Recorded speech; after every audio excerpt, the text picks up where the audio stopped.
Call the meeting to order. Please stand for the flag salute. I pledge allegiance to the flag of the United States of America and to the republic for which it stands, one nation, under God, indivisible, with liberty and justice for all. Will the clerk call roll, please? Councillor Furlow. Here. Councillor Grizzle is absent this evening, and so is Councillor Boland. Councillor Reeskamp. Here. Councillor Stouter. Here. And Councillor Steinhebel. Here. Thank you. First up, we have the approval of the council minutes from April 10th, 2019. Were there any corrections or additions? Mayor, I'd move for approval. Second. It's been moved and seconded to approve the April 10th, 2019 regular session minutes. All those in favor say aye. Aye. Those opposed? Council minutes are approved. Consent calendar. Following items we have on the consent calendar tonight's agenda: May 8th, appointment of Budget Committee, Bob Elliott, former councilor. Bid authorization, 2019 street preservation project. And we have board minutes from the Planning Commission, January 16, 2019. The Ralston Park Improvement Plan Ad Hoc Committee, March 2nd and April 4th. Senior and Disabled Services Advisory Committee, January 16th. Trees and Trails Advisory Committee, March 20th. And we have the liquor license annual renewals for businesses. Entertain a motion. Move to approve. Second. It's been moved and seconded to approve the consent calendar for tonight. All those in favor say aye. Aye. Those opposed? The consent calendar is passed. First up, we have some proclamations. And the first one here is for Poppy Day. Whereas the City of Lebanon supports the Lebanon American Legion's designation of May 17, 2019 as Poppy Day in Lebanon to honor our fallen. And whereas the City of Lebanon recognizes the importance of honoring those that have worn our nation's uniform. And whereas a nation at peace must be reminded of the price of war and the debt owed to those who have died. And whereas the red poppy was designated as a symbol of sacrificed lives on the battlefields. And whereas the American Legion Auxiliary has pledged to remind America annually of this debt through its distribution of the memorial flower. Now, therefore, I, Mayor Paul R. Aziz, hereby proclaim May 17, 2019 as Poppy Day and ask that all citizens pay tribute to those who have made the ultimate sacrifice in the name of freedom by wearing the memorial poppy on this day. Was there anybody from the Legion here? Okay, we have a nice little certificate for them. So. Oh, do you want to take that?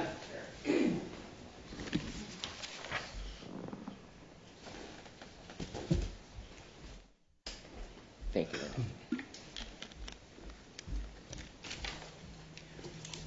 Okay, and next up, proclamation for National Police Week, May 12th through the 18th, and Peace Officers Memorial Day, May 15th.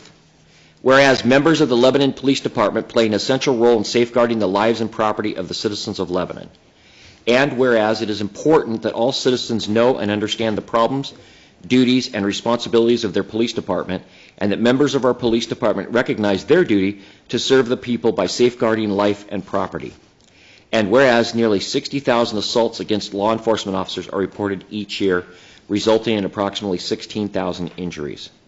Now, therefore, I, Mayor Paul R. Aziz, declare May 12th through the 18th as Police Week in Lebanon and publicly salute the service of law enforcement officers in our community and in communities across the nation. And I further call upon all citizens of Lebanon to observe Sunday, May 15th as National Peace Officers Memorial Day in honor of all officers who have been killed or disabled in the line of duty. You want to grab this, Chief, and I'll get you a nice copy for the office. Thank you. Thank you. And thanks for all that you and the gang does. You guys do a great job, and we really appreciate it. Thank you. Thank you very much. Last but not least, we have a big one. Strawberry Adventure 110th Annual Lebanon Strawberry Festival Proclamation. Whereas 2019 marks the 110th anniversary of the Lebanon Strawberry Festival, in which we welcome thousands of visitors to our community. And whereas May 31st, 2019 marks the coronation of the Strawberry Festival Queen. And whereas the Strawberry Festival is a citywide event and recognition of this event is fitting and appropriate. Now therefore, I, Mayor Paul R. Aziz, do hereby proclaim May 30th through June 2nd, 2019 as the Lebanon Annual Strawberry Festival, a time for community fun and frolic. I solicit the cooperation of all members of the community in honoring our Strawberry Queen, her court, and this year's theme of Strawberry Adventure. Okay, proclamations taken care of. Whoops, get to my next page here. Turn the page. We have some presentations, and I'm going to turn it over to Gary to introduce the presentations. So, Mr. Mayor, members of the council, the first presentation tonight will concern our Coalition on Homelessness, and Officer Dave Albanese is here to address you on that. Before he begins, I wanted to just make sure that new members of the council, and even as a reminder to the older members of the council about where we've been with this issue. Back in 2015 and 16, the city did an unprecedented outreach to our community to develop a vision and a strategic action plan. The first part of that engagement was to identify those issues that people were concerned about, that they'd like to see more focus brought to. And of course, the issue of homelessness came up. There was a recognition through that process that we had a lot of great organizations, both government agencies and the faith community, and others who were concerned and active in trying to address the homelessness issue in our community. What we recognized was that most of those groups were working in silos. There was duplication of effort happening. There were other areas of need that weren't being addressed. And so we brought a gentleman to town who was a recognized national expert on homelessness. He organized what we called the Summit on Homelessness. We had about 300 people turn up at the Summit. Boulder Falls. Pardon me? At the summit. Yeah, at the summit at the Boulder Center, and we had a good exchange about possibilities and what we could do. And out of that came the Coalition on Homelessness, which was a loose group of representatives from all of these various groups and agencies to bring them together, to have them begin talking about how we could better address this issue for the community of Lebanon. Officer Albanese became kind of the de facto leader of that effort. We did that in understanding that eventually we would want to have someone not in the police realm leading that effort, and I think that's kind of in the works now. But Dave's here to give us an update. It's been a while since we've had an update. Last update we had, Dave brought a gentleman here who had been living on our streets for some time, who had come off the streets, had some of his issues addressed. He had a job, a girlfriend and a child, and was in a home living a successful life. And we've had some other successes like that as well. So I'm eager to hear what Dave has to say now, and just wanted to tee that up. So, Very Dave. good. Thank you. Again, coming up on 2.5 years, we have been able to meet together different agencies, different people who were concerned about the homeless in our city. And when we first started this project, it was difficult to even define homelessness because it is such a broad term. One of the things that we wanted to do is try to come up with some kind of vision statement, some goal statement. And so we came up with this to significantly reduce homelessness in Lebanon through a caring, coordinated community response.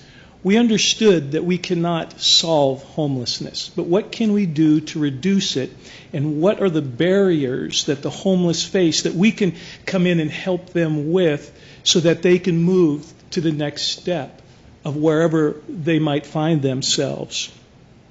We also understood that there were limited resources. Communities a lot larger than ours and smaller than ours have spent a lot of money to try to help this problem, if you will. But one of the things that we understood is that there were limited resources. So how can we best use those resources to come alongside of those people that would be able to use them to the greatest benefit?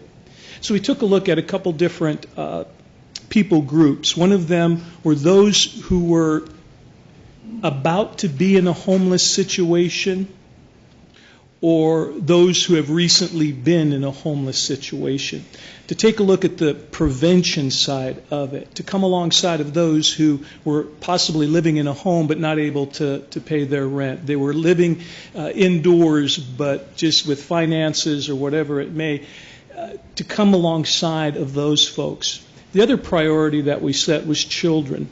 And through our Boys and Girls Club, our school district, and a number of other resources, we wanted to find out what families were at risk and how can we walk alongside of those children.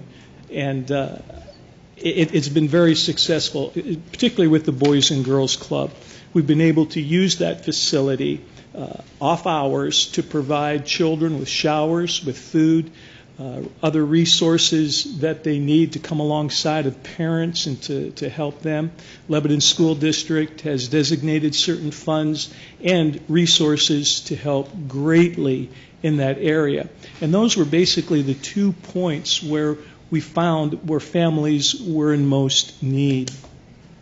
Kind of moving forward, we also realized that there were those that needed to go through a process of finding out what the exact needs were. And we looked at the model that was in the county. It was adult services team, but that meeting and those resources were basically for the city of Albany. And we said, well, can we do something here in Lebanon? And sure enough, there was a group of people that were able to come, meet together from various agencies, and then deal with some of the families here locally in our community. And the adult service team meets, I think it's every other week, and they'll have anywhere from 3 to 5 people or couples, cases, if you will, and walk with those people. A part of it is the accountability. A part of moving folks forward is walking alongside of them so that they know the best choice to make at any given time, and then to hold them accountable. And so the adult service team does that through classes, resources, and follow-up. The adult service team is able to come alongside of those and make a significant difference. One of the things that we've seen, and Gary made mention of it, is a little bit of a transition now with the coalition. Over the last several months, I've met with several of the different agencies, and one of the things that they've mentioned is being able to take some of the folks that are working with these agencies and kind of getting outside of the 4 walls of their offices and address people where they're at. Going to certain areas, homeless camps, going to different places where people might be, and making contact in those kinds of situations. Now, one of the things that came up very quickly is because I look like this, not my face, but my uniform, it isn't always conducive for people to want to respond in a positive way. And so one of the things that we've thought about is, can we find maybe some new leadership for the coalition that would be able to spearhead the proactive approach and going out and being able to meet with some of these folks. The benefit is that, again, it comes to that accountability. It's that one-on-one. It's that face. It's saying, okay, I know who this person is, and this is how we're going to help them, whether it be with their addictions, mental illness, whatever situation they may find themselves in. There's that accountability and that personal contact. That engagement over the course of time, I believe, will not only help but make a significant difference. It's summer, and what happens during the summer months are a lot of the folks that have been living indoors with family or friends are now going to be living outdoors in some of our parks and in some of our city properties. We've just seen that cycle go through year after year. You'll see it, and it's going to be visible. Well, rather than just wishing that they all went away, which probably won't happen, If we can take the approach of, well, let's find out exactly who these people are, what's their situation, and what can we do to help.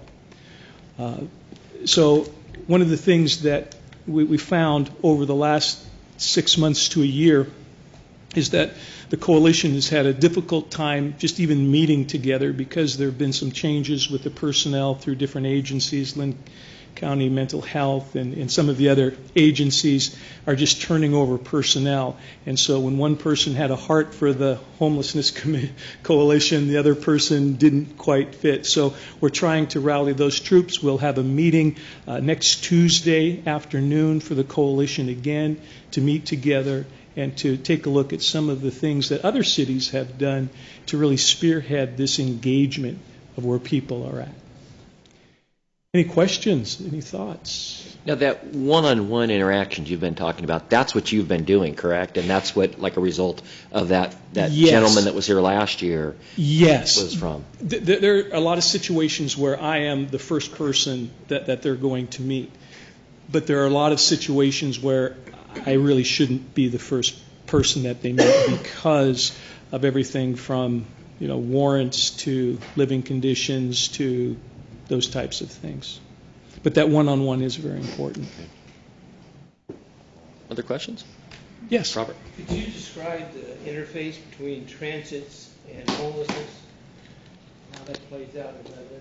Yeah, that's a very good question because there is a difference. There are those who are here in this community and they live in various stages of homes. Now, for some, it could be a tent, it could be outdoors, it could be a motor home, it could be in someone's garage.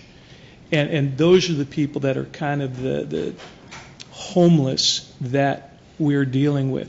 And then there's the transient, which are those people that are basically moving through. They'll be here a day, a week, a month.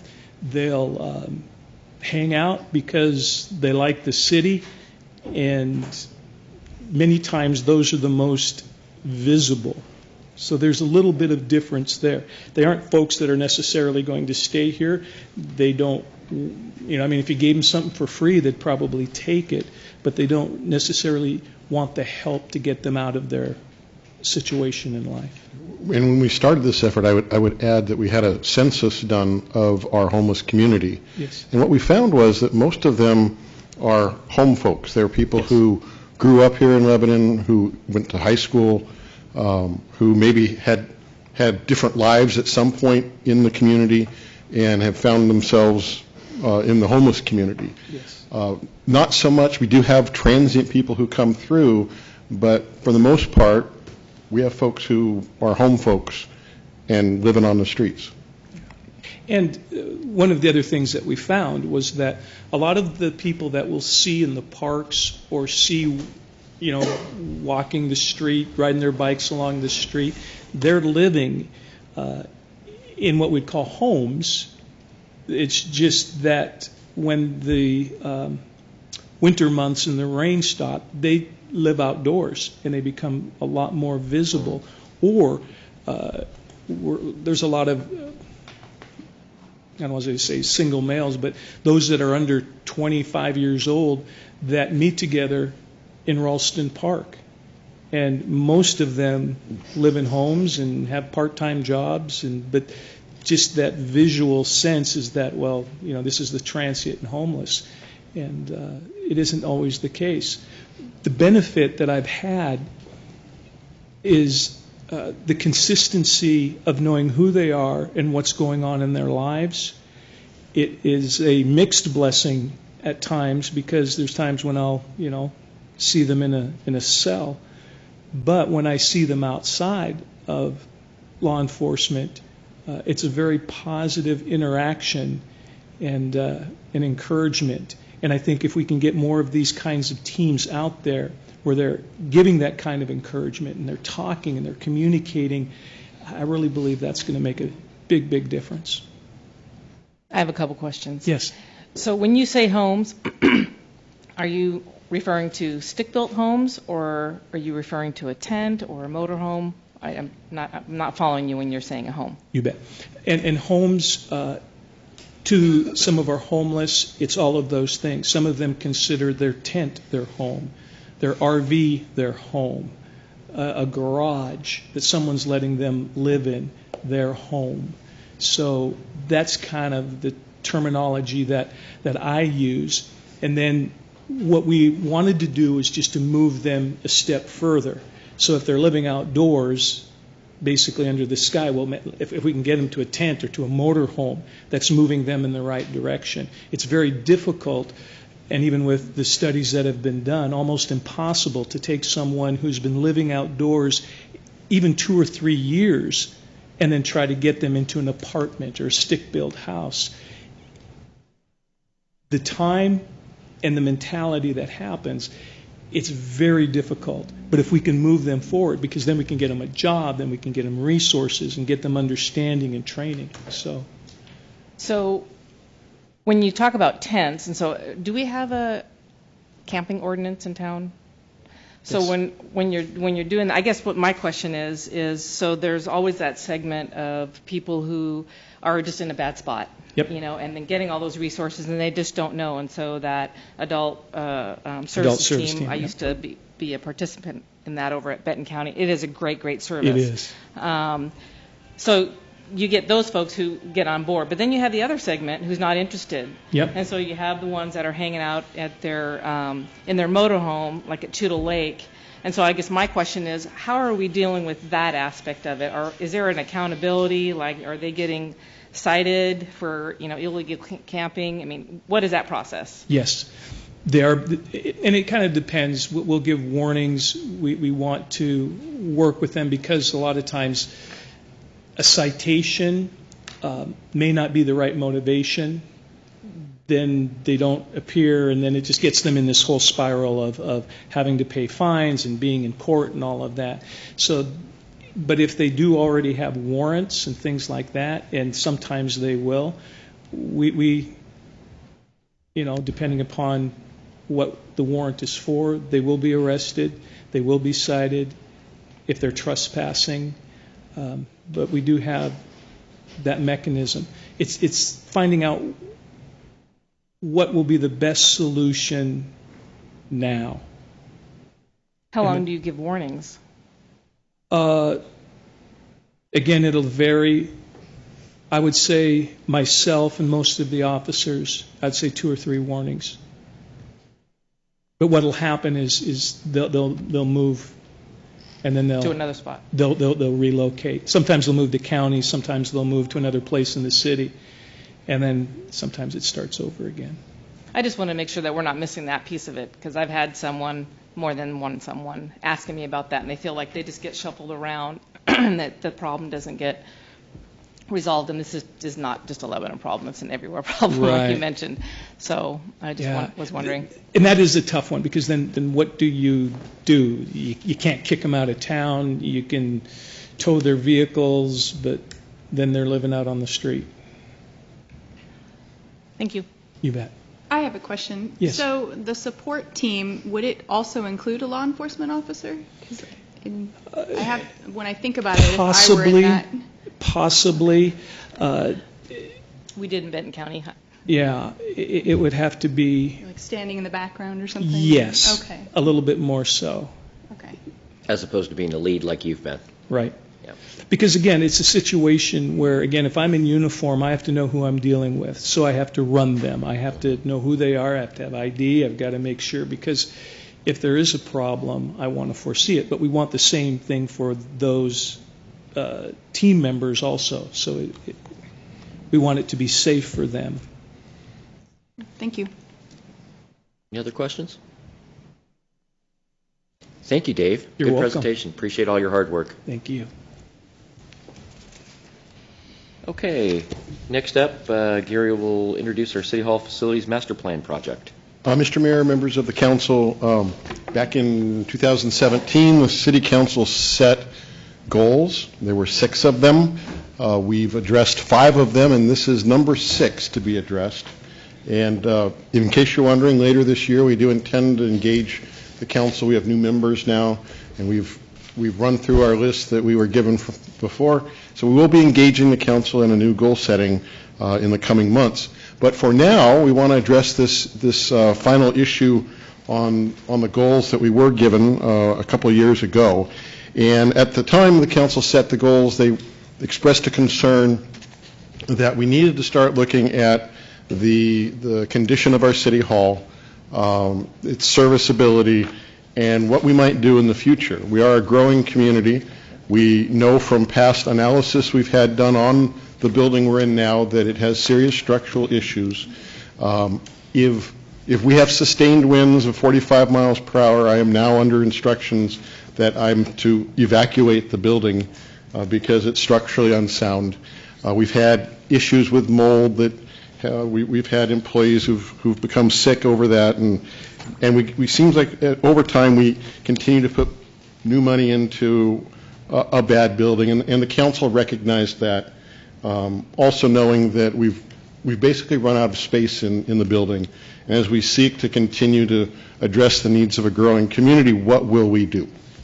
So the goal was created to engage some folks like we have here from McKinsey, the architects and engineers, to help us look at what our options might be, help us analyze what our space needs would be for going forward for our city hall. And so rather than give their report for them, I'm going to turn it over to them, have them introduce themselves, and tell the council a little bit about their approach and what the council can expect going forward. So, folks, go ahead. All right. Thank you, Gary. My name is Jeff Humphreys. I'm an architect and a principal with McKinsey. We're a architecture, engineering, and planning firm, and I head up our team that specializes in public facilities. With me today is Kathy Bowman. And I don't know if you want our address, but our work address is 1515 Southeast Water Avenue in Portland, Oregon. So you recently hired our firm to actually help you out with the work that Gary just described. We were requested to come and talk a little bit about our experience, so I'm going to walk through just a few of the projects we've completed, and then I'm going to turn it over to Kathy, who's going to talk a little bit about the process that we're going to go through for you. So if I click on this right, all right, I'll scroll. Oops. So this is a team. So as I'd indicated, we're a group of architects and engineers and land use planners. The master planning efforts that you were asking us to do, the programming and the analysis of your existing facility will encompass a few different disciplines. So architects, landscape architect, structural engineer. That's our team. Everybody that we have shown up there is all in-house at McKinsey with the exception of the cost estimator. So once we get to that point, we have a cost estimator that we've been working with for the last 10 years, and he'll do the estimating for us for the construction piece. Okay. So some of the past projects that McKinsey has done over the years include the Kaiser City Hall and police facility. This is an example of it that we finished, gosh, I'm going to say probably 10 years ago now. That's an awesome building, by the way. You like that? Great, yes, thank very you. Much. Yeah, that was a really fun project to work on. The next one, so a little bit larger facility, larger community. This is for Oregon City, or Clackamas County in Oregon City. So this is the public services building for them. It was the first in the Red Soils campus, and we were engaged in the master plan of that development as well as this first building. We work on a number of public safety projects. We've completed 150 in my time at McKinsey. I've been at McKinsey for 25 years. Of that, we've got more than 100 fire facilities and more than 35 police projects. This is one of the fire projects that we completed. This is for Dundee, and it was finished probably a little over 2 years ago. This is a city hall that we did for Wilsonville. This was done, a lot of these projects are a design bid build process. This one was a unique one in that it was actually developed by a developer. So it was a design build approach, and then that was turned back over to the city after the project was completed. This is one of the policing facilities here. So this is one that we completed for the city of Westland just a few years ago. We do work in the region. This is a interim justice center for the community of Bonnie Lake up in Washington, suburb of Seattle. And this was a project that Kathy worked on here, I want to say 3 years ago also. So we do other things beyond our public projects. This was for a private school for St. Pius. We're trying to give you some of the flavor of, natural wood and other things that we actually do. And again, the blending of our landscape architecture. Both Kathy and I are architects, but we have great colleagues that are landscape architects, so we kind of blend our things together here. And one of our older city halls that we did is actually the Fairview City Hall. This is the rendering that was actually done for the original design of it, which, in my opinion, looks better than the photography that we currently have. So we showed the rendering of it. So here. Okay. And then, so looking at master planning, so not only do you get a site diagram and a location of where that actually is, but it actually evolves into a concept of what the outside would look like. This is for the city of Airway Heights, which is a community in the greater Spokane area. So we developed a plan for them that included pretty much every different department. So that had their police, their fire department, their public works, their parks and rec, as well as the city hall proper. They're still looking to find funds associated with developing this project, but the master plan is complete. And then the project that we have going on right now is that new city hall and police facility for Lake Oswego. This project started out as a police project only. They asked us to look at the city hall, and it was in such a bad state that it wasn't cost effective to save the building, so it made more sense to just tear it down and build a new one. So this will be built just to the east of the existing city hall, and then once everybody moves into the new building, they'll tear down the old city hall. I think that's it. Okay. And then currently, Kathy is working with the fire district here with Chief Slutmo on their new replacement station. So, as Gary mentioned about the city council goals, the city hall was identified as a goal for 2017. What can we do with it? What are the options that we now have for this project? So we recently just started looking over the deficiencies of the building. Not only did we read through the several reports that you have previously done to look at the structural deficiencies of the building, that includes the wind evacuation, but we're also looking at what are some of the ADA deficiencies that you have. What are the lifespans of your mechanical, electrical, and plumbing systems?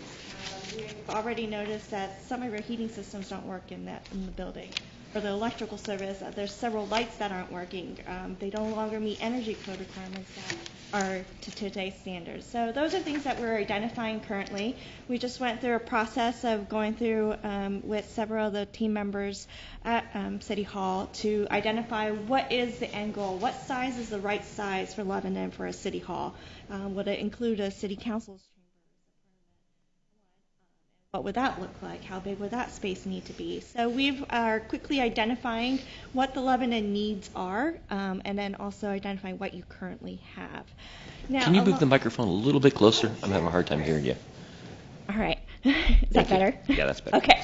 Along with the City Hall building, Lebanon has recently had a vacancy in their water treatment facility, with the new water treatment facility now being up and running. So we have been asked to look at the 2nd Street water treatment facility. What can that look like? What are some of the options that the city might look at that may be a revenue source, or maybe it's a city park? And therefore, we will be looking at what kind of opportunities are available in that master planning effort as well. So those two are the main sites that we are currently looking at and our goals. Again, as I mentioned, we just went through some exercises of right-sizing what a city hall building will look like. How many people will fit in a city council chambers? How big are some of the people's offices, and how many people are planned for the next 30 years? Really looking into the future so that you don't have to rebuild or recreate an addition in the future. So this is a very important process of right-sizing that building, and it will also help us to identify a site if the city hall chooses to move from their current location. Where are the options to go, and what will the community support in that measure? And as I mentioned with the site selection, we will be evaluating, can we renovate the existing facility? Does it make sense to renovate the current city hall, or do we need to scrap the building and start all over from ground up in the same location, or do we need to find a new location for city hall? So those three are going to be identified. We will set the matter into an importance factor matrix where we will identify certain factors such as, okay, the cost of land. Does the city already own that property? Or proximity to other government functions, other civic sites. So these are certain criteria that we will go over with the team of identifying what is the important factors, and then we will go to score all the sites that we evaluate. Identify the perfect one.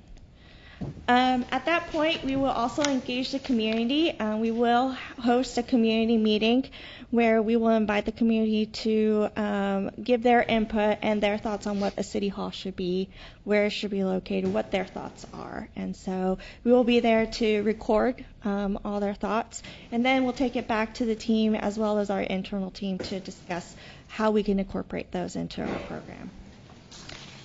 The last component to our study will be, what does this all cost? So we will take a look at a high-level view of what a renovation will look like versus building brand new.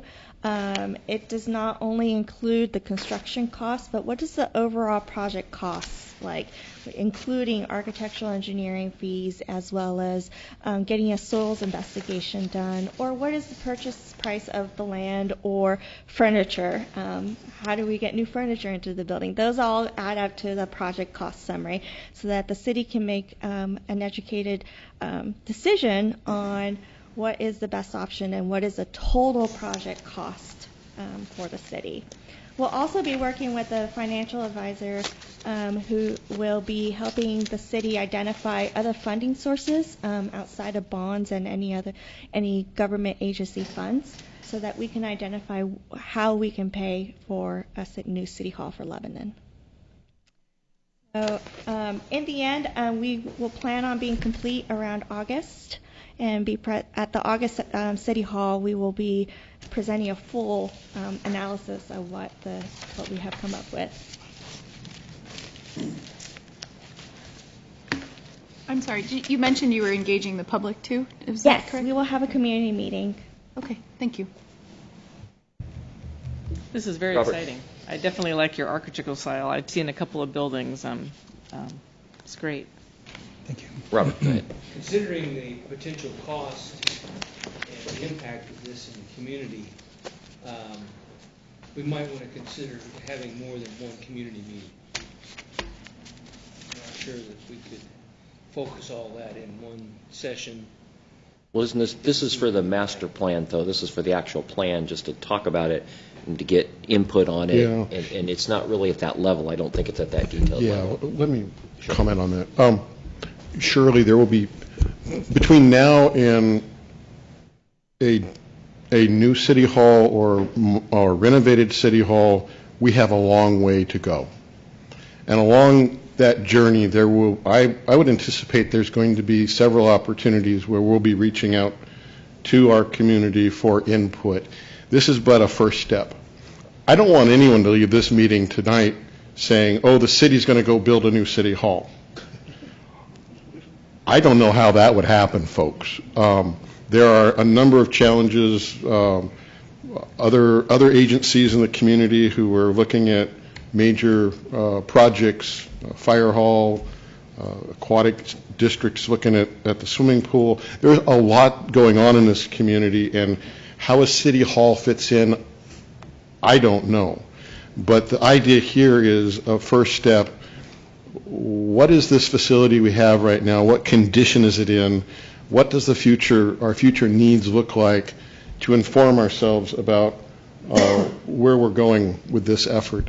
I would anticipate that this is not something that happens tomorrow, next year, or even in a few years from now. We've got a long journey ahead of us, and there's going to be a lot of public input along the way. This is a first step. And for our newer counselors too, this has been a problem since I first got on. Immediately, I was hit with, let's go look at a building.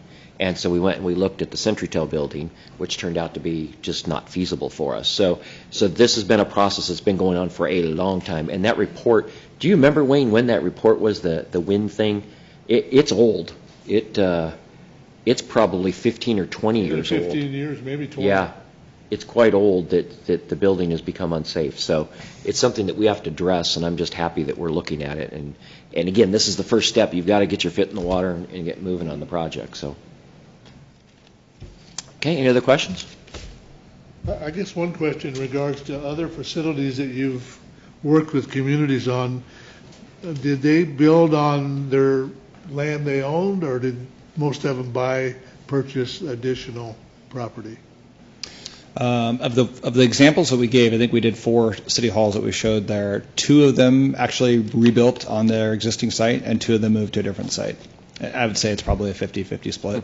The challenge of rebuilding on the existing site is, can you build right next door? You don't want to interrupt services. If you do interrupt services, you've got the logistics of moving, the costs associated with moving, the trying to really advertise to your community how you go to get to City Hall now, this interim thing that's going to happen for a year or whatever type of thing, and then the cost to move from the temporary back to the new. Yeah. So those are challenges associated with it that you just have to kind of weigh when we look, get a little bit farther into it.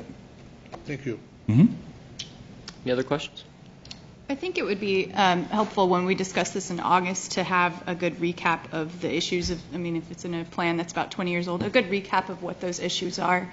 I know that I've heard also in the past that that City Hall is on its last legs, but I've really only heard the issue with the wind, so I think it would be helpful, not just for me, but for everybody to be reminded what those issues are moving forward. So. Mm-hmm. Yeah, we can dig out the old report. I think that's kind of wrapped in that is part of the assessment, yeah. So you'll definitely be able to look at, what would it take to just remodel and make it a little bit better than it currently is compared to something else. So. Mm-hmm. Okay, thank you. Great. Okay. Thank you very much, folks. Appreciate you coming. Okay, next up, we'll have Gary introduce the Ralston Park Improvement Plan Committee. Mr. Mayor, members of the council, the last 2 items you may have noticed were about us responding to goals that have been set, and this is the case again. When we did our community vision and our strategic action plan, we continuously heard about the condition of Ralston Park. We had a lot of folks, both during that process and since, who have come to the council to say, I don't feel safe going to Ralston Park. There are various issues and things going on there, and we have problems with sight lines. The old building that's there has been a place that has fostered different types of activities that have not been conducive to a safe environment, and the police have had to intervene in many cases with those kinds of situations. So, coming out of our strategic action plan and our engagement with the community, it was very clear that the community wanted us to take this very crucial facility, our central park, and it's a park that's loved by many. We have lots of great community events there, and it's something that we want to foster and move forward in a way that we can be proud of, that will continue to be responsive to the needs of the community, both now and as the community continues to grow and change in the future. So that means that sometimes change has to happen, and I think what you're going to see tonight is change of this kind can be very good. And so coming out of the plan, out of the strategic action plan, was a goal that we engage some professionals, that we pull together a group of local citizens to sit with these landscape architect professionals and talk about Ralston Park and what we can do to improve that facility and make it everything that we as a community would like it to be. I sat in. I was not part of the committee that was officially appointed to it. I'm glad I sat in because it was an engaging process. Anybody who, these were public meetings, anybody who showed up was given the ability to have their input, to share their ideas, And we met, I think, 4 times, and I felt it was a very constructive process, and I think the result is one that's inspiring. So without any further stealing of their thunder, Brad Stanglin and Alex, his associate, are here to walk you through the process that the Citizens Committee has gone through and show you the plan that's been developed out of that. So, And just, Brad and Alex. Just a little side note, too, that Brad is the person who worked with us on the Strawberry Plaza Committee and did a fantastic job. So Yes. that's one of the reasons we want you guys back Yeah. to help us. Well, good evening, and thank you for having us, and thank you for reaching out to us again to help you out with some of the planning for several projects, not only Strawberry Plaza, but Porter Park, which is under construction, and the North Monument that is currently almost completed. So we feel confident that we can listen to the community and serve you very, very well. So my name is Brad Stanglin. I'm the principal of Stanglin Associates Landscape Architects, and my associate Alex Mizar. We reside at 2150 University Street in Eugene, Oregon, 97403. And so just to kind of recap a little bit, is we've developed an improvement plan, and the improvement plan suggests recommendations. It doesn't say that we're here to say we're going to implement this exact plan tomorrow, but we look at it as a master plan, as a roadmap, as a guide to help serve a vision for if you do choose to make this step, like put a bridge across the canal, you might consider how other things need to connect to it. If you choose to keep the gazebo, how do you better make the gazebo part of the composition for the whole park as a whole? And currently the park is kind of a parcels of things, so we're trying to bring it all together. So we did reach out to the community. We had 4 community work sessions. Alex is going to walk you through that process. We provided you with a narrative booklet of everything that we did with the committee. And so if there's some things that you feel we overlooked in this presentation, it's probably in the booklet. But if we went through every committee meeting and what we did, we would be here until 10 o'clock tonight, and we're glad to do that. But in effort to try and get you to the plan and get you to the movie of walking through the park, we're going to kind of glide over some of those things, and we're looking forward to input later on. But with this, I'm going to turn it over to Alex. He's going to walk you through the presentation and the process and the kind of key elements of the park. First, I'd like to start by thanking everyone who was in our committee and the wonderful input that they were able to provide us with. As everyone here is very familiar, Ralston Park is located in downtown Lebanon. It's an urban community park which is bisected by the Santiam Canal and is home to numerous seasonal activities. It's also originally the homestead of the city's founder, Jeremiah Ralston, and the park has a kind of unique and rich history, in addition to offering a number of recreational opportunities to the surrounding community. Ongoing use and various improvements to the park over the years has created a blend of contrasting and underutilized spaces, and while the park is still used daily by patrons, the city and local community has identified that a comprehensive improvement plan for the park is needed in order to maintain the park, in order to improve its safety and use and provide more activities, and additionally to revitalize it as an enlivened space for all members of the community. Our office was contracted to help facilitate a committee-driven re-envisioning process, and the goal of this process really at its core was to analyze the existing conditions, generate a series of goals for the park's improvement, which would in turn direct the creation of a improvement master plan. We had a series of 4 meetings with the committee, as Brad mentioned. The first 2 meetings were really focused on introducing the project, creating an outline, and understanding what some of the goals were for the project overall. Additionally, the second meeting then helped us identify some opportunities and constraints, needs and desires from the committee members, and start to develop some programming and content development. This information was then processed through our office and resulted in a series of design presentations where we started to take some of this feedback, some of this information, and look at strategies that we could possibly implement down the line for the park's improvement. A lot of what we're looking at in the first two meetings, I'm going to breeze over here probably pretty quickly, just so that we can get to the real heart of the presentation, which is the master plan itself. But through that process, of course, we're looking at the park's context, its geographical context, its physical context, with the canal running through, with the gas station, where the pathway is going. We looked at the social context to better understand how the park is currently being used and how that would inform future uses. Among that, we're certainly very aware of the summer music series, the annual Christmas and holiday celebration, National Night Out, and also other uses, including the rose gardens, which are used by the local gardening club, and the existing gazebo, which is used for a number of uses ranging from weddings to celebrations and musical performances. We also looked at the historical context as well, recognizing that there is a deep history, and some of that needs to certainly be celebrated and brought into any future design work that may happen.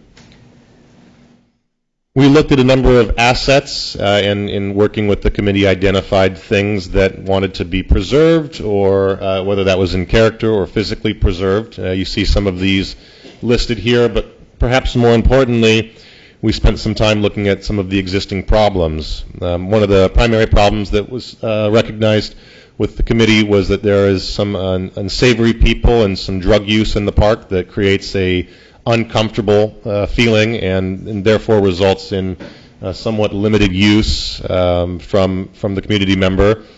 Adding to that, we recognize that there's some poor lighting and that there's perhaps a lack of amenities in the park. There's limited seating, limited areas for people to sit and picnic, and that the path network in the park also needs some improvement. There's a number of paths that don't lead anywhere and don't connect to other areas. So with that, we tried to really distill some of this information that we heard from the committee into these core points, which I will touch on here. First and foremost, we identified that the park lacks a common characteristic and is ununified.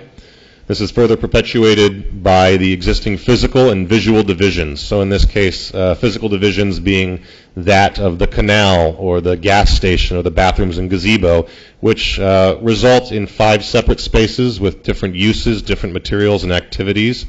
Some of these, particularly the structures, are also creating visual barriers that allow people to maybe remain out of the view of the public for various nefarious activities. We recognize that about half of the park is underutilized or not used at all, and really what we see there is that the southeast corner does not see a lot of use, and certainly the southwest corner, which is where the gas station currently sits, does not receive a lot of use as well. It's not really a part of the park as much as it's a structure and a place for people to again maybe hide from public view or to park.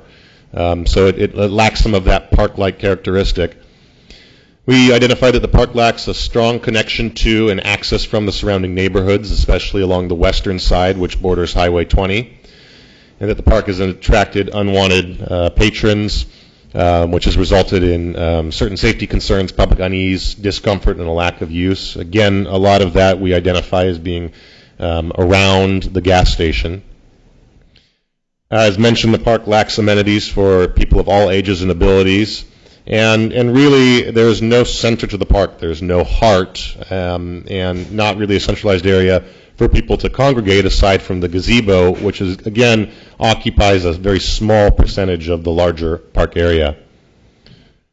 So with this information in mind, we, in the committee, generated a series of goals that were aimed at responding to the analysis that we just presented.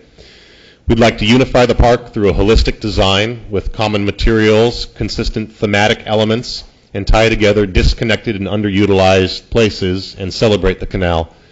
We'd like to eliminate blind spots in the park by removing and or moving buildings and eliminate extreme grade changes that will open up views into the park and the canal.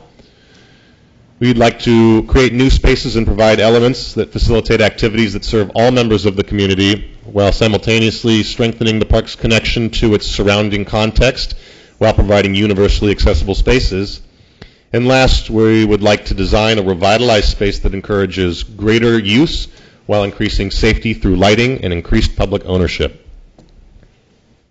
Within that, as we start to now look at our goals and ask how can these goals be implemented, the committee identified a number of design elements that they would like to see in the park. I'm not going to list all of these, but some of these range from a splash pad or playing fountain for children to come enjoy on a hot day, to maybe putting a bridge in that would span that disconnect from the various sides of the park, all the way down to more performance spaces, opportunities for river overlook, and interactive artwork.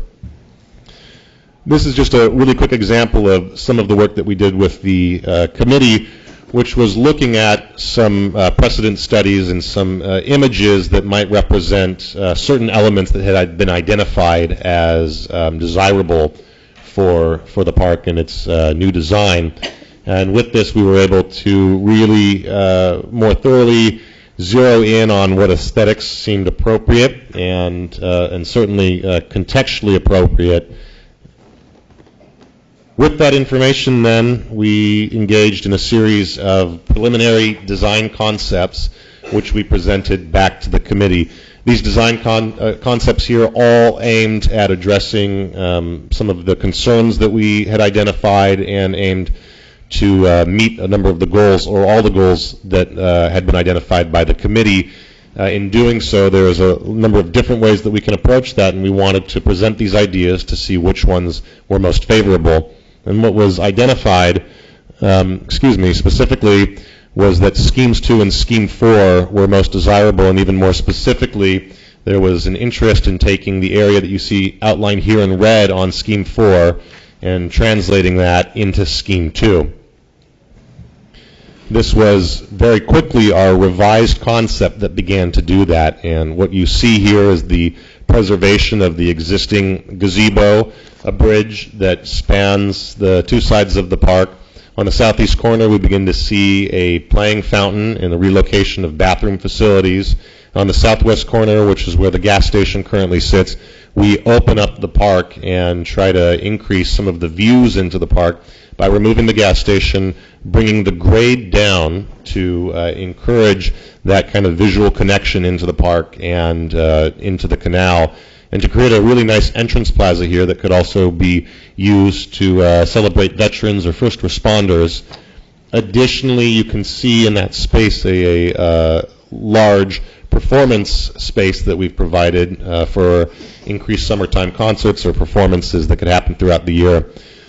Something else that I'll touch on is there was a portion of the park that we see across Maple Street, and we had identified that we wanted to try to span across Maple Street to make a really safe connection for people and try to draw that space into the greater portion of the park.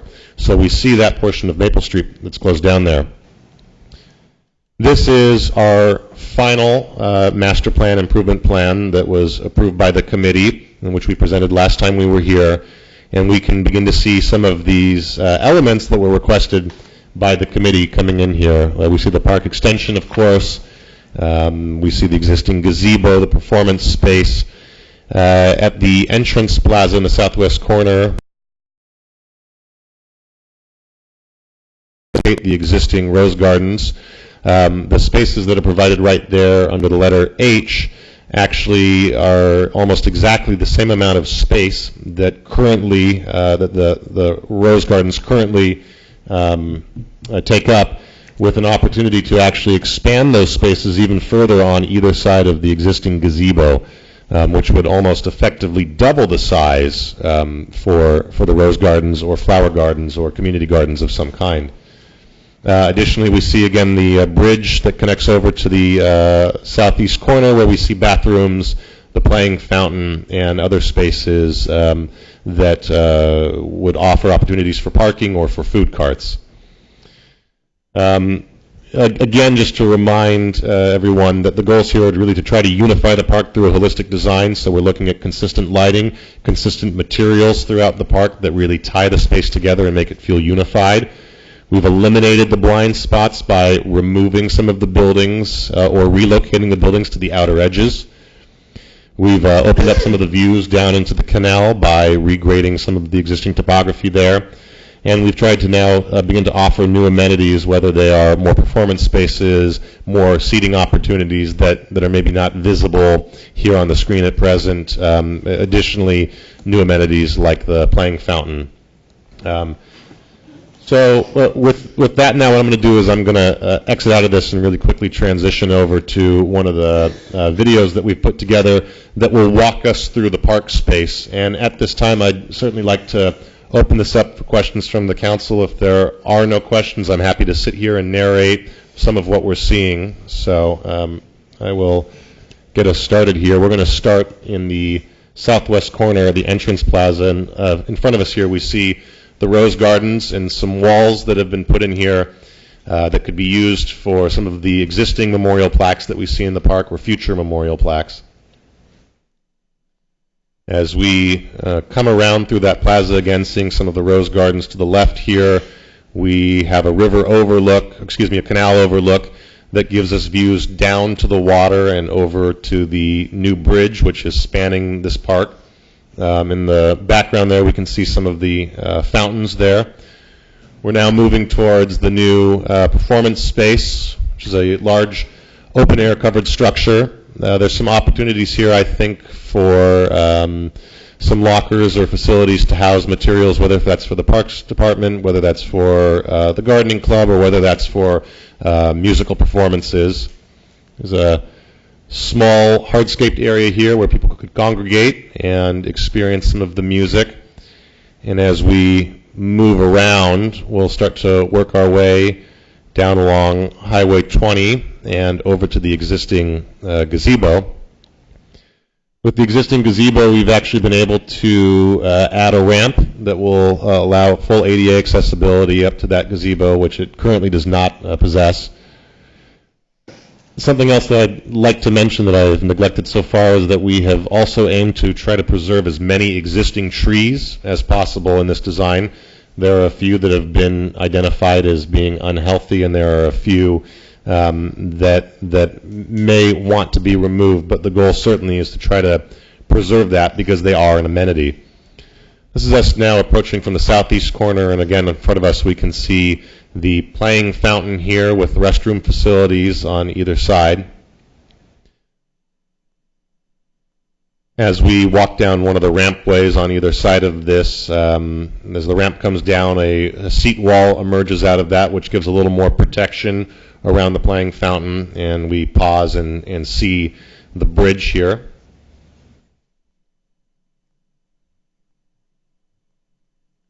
In the background there's spaces for food carts or for parking. And as we cross the bridge now, there's opportunities for local artists or for some decorative artwork all throughout the park, but certainly in some of the railing and fencing that we have here.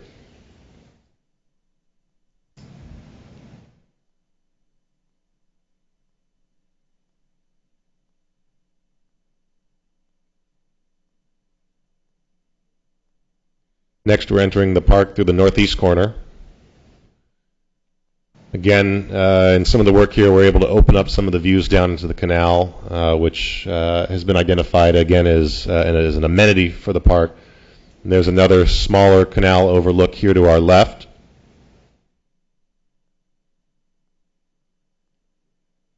And as we turn away from this, we'll see the larger expanse of lawn over to our right-hand side here, which expands seating opportunities either for activities that are happening at the existing gazebo or activities that are happening with the new performance space that we see there on the left-hand side. I like your flying birds, by the way. We try to make it real. The kids in the splash pad need a little work, though. Yeah, they were a little still. I appreciate the grand piano, too. So here we are, again, coming across the bridge now, coming back over to the southeast corner where the splash pad and our very well-behaved children are. We got rapids in the canal, too. Yeah, there's fish in there, too. Yes.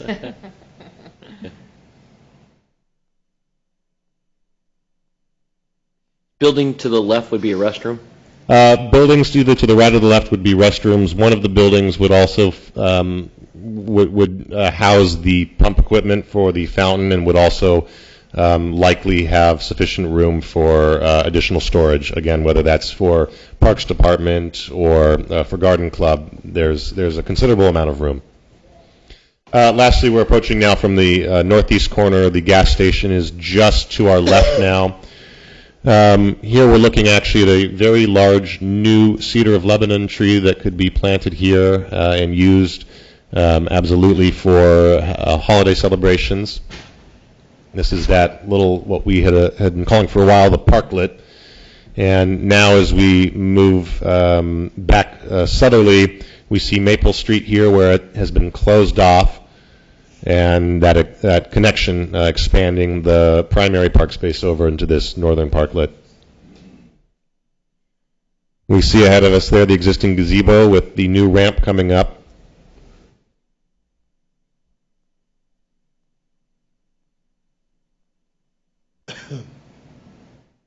And again, we will now walk down along Highway 20 here, back over to the performance space and the entrance plaza, Memorial Plaza, and Rose Gardens. And that will bring our journey to a close.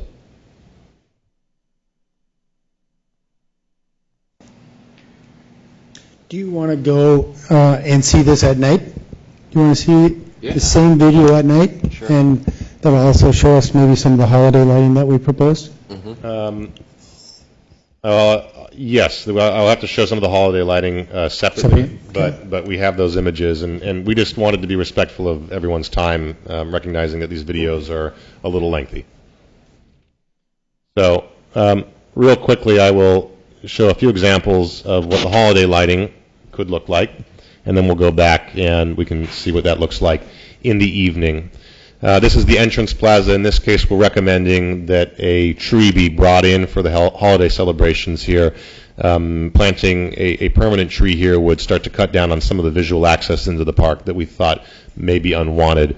But there's opportunities to put this in this space and put in some additional lighting. This is up in the northern part of the park. We're standing where Maple Street currently crosses over right now. There's the larger cedar of Lebanon that we see planted there in the very center, and some other evergreen trees and trees around that. And so this is, I'm sorry, this is the little corner across the street from the park. That's correct. And this is kind of a little holiday area. That's exactly right. Yeah. Mm-hmm. And in this case, you're also seeing some of the pole lights in the park here being decorated as well, as an example, as one direction that these celebrations could go. And now we're seeing here an oblique view during the holidays as well, with the fountain area perhaps lit up with colorful lighting, which would probably be a permanent fixture, and then the other holiday lights happening throughout the park. And now I will take us back and we will play the evening video. And again, I'm happy to narrate, but we're going to be on the exact same path through the park as we were before, just this time at night. I might add that in your booklet, the narrative does have a Christmas lighting program recommending what you just saw. So the desire from the committee was to try and kind of come up with a recommendation about how to make a consistent Christmas lighting scheme.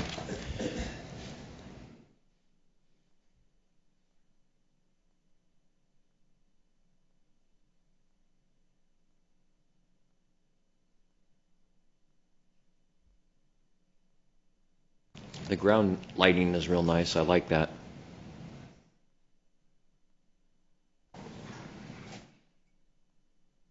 We also listed in our recommendations how many trees we proposed were hazardous and how many trees we recommended putting back.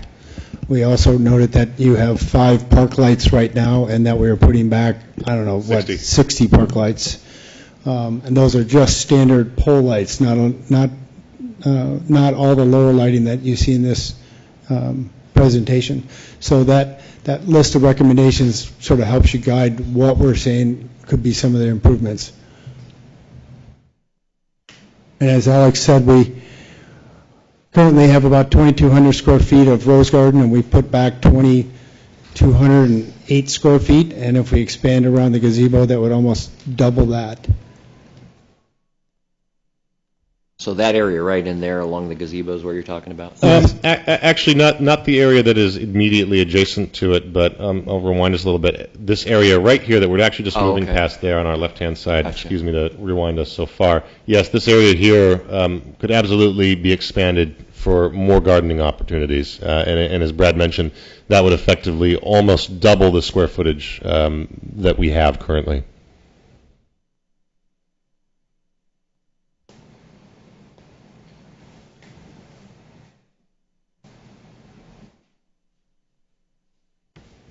I spoke to Councilor Boland last night, and he asked me to pass on something to the group, that if the roses cannot be moved, is there a contingency plan that some things could be worked around that, or is it just there's just no way with this design that could happen? Because he feels that, and I kind of agreed with him, he's on the committee, I wasn't, but that would be something we would want to try and preserve because they've been there for quite some time. So I just didn't know if you guys had discussed that on the committee or not. I think we can go back to some of the early schematics, and we'll do that once we're done with this, and we'll show you how one scheme had the rose garden right where it was. Okay. And kind of the direction that the plan would need to be revisited, let's say, at some point.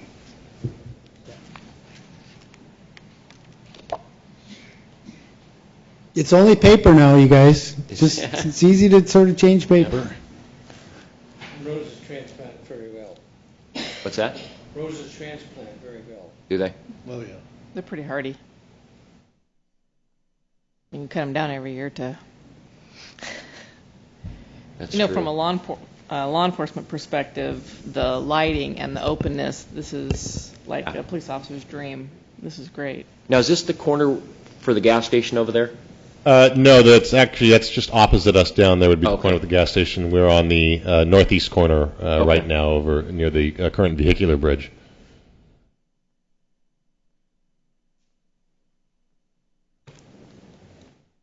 So all the pathways are well lit for night walking. Correct.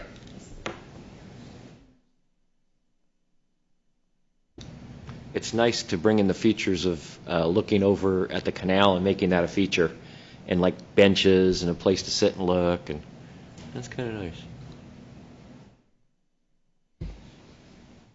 Well, the question about the landscaping along the canal, since it's currently, it's pretty rough, and the soil and likelihood of growing things along there is not too conducive probably. That's something you would enhance with the design?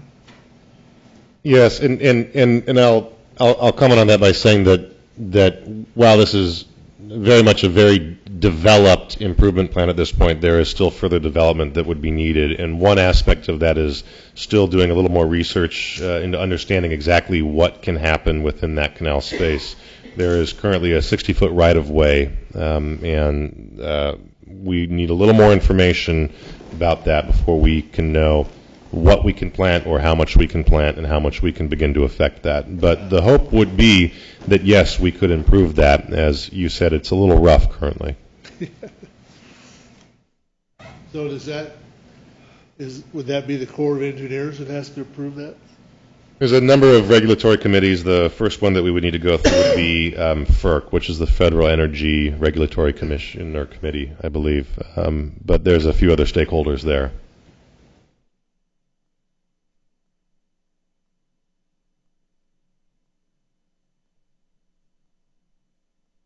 Beautiful. Yeah, the lighting's really nice. And like you said, Karen, the view into the park, you could see it. You don't have the hiding spots.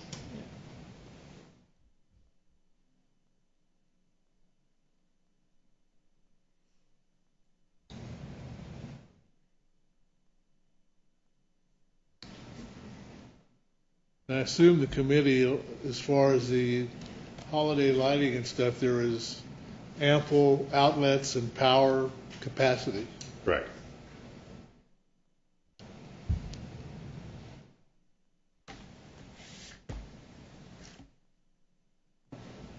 Something just a little bit more current than extension cords. Councilor White? Yeah. Thank you. So the holidays in the park would not, it would be off on that little square by the Chevron station. Is that correct? Or would there still be? Throughout the park. Throughout Yeah, the whole park. Yeah, the gazebo would be lit, the additional street trees would be lit, all the pole lighting has a wrap on it with the snowflake and lights. But if you really wanted to make sort of a Christmas village theme, we propose it in that little parklet during the holiday season. Trey mentioned something, too, that you guys didn't mention, and I saw that on the minutes from one of your meetings, that there's looking at sound system and actually having sound throughout the park, too. Is that, or a sound system? We looked at it, recommending the amplification be provided at the new performance shell. So now I think Alex is going to go and find what we see is scheme 3. So that's in the lower left-hand corner. And so right where you see this little circle that's in the middle of it, that pretty much aligns with where the rose garden is today. So some way of refashioning the rose beds could stay in that location if you wanted to, and our path network could slightly get altered to intersect with that. So if you look at scheme 4 and you see the white band shelter, you can kind of see that that's where the cursor is right now. That's where the rose garden would kind of merge back into what currently is your master plan. So with that, I think we can conclude and say thank you very much, and turn it back to you.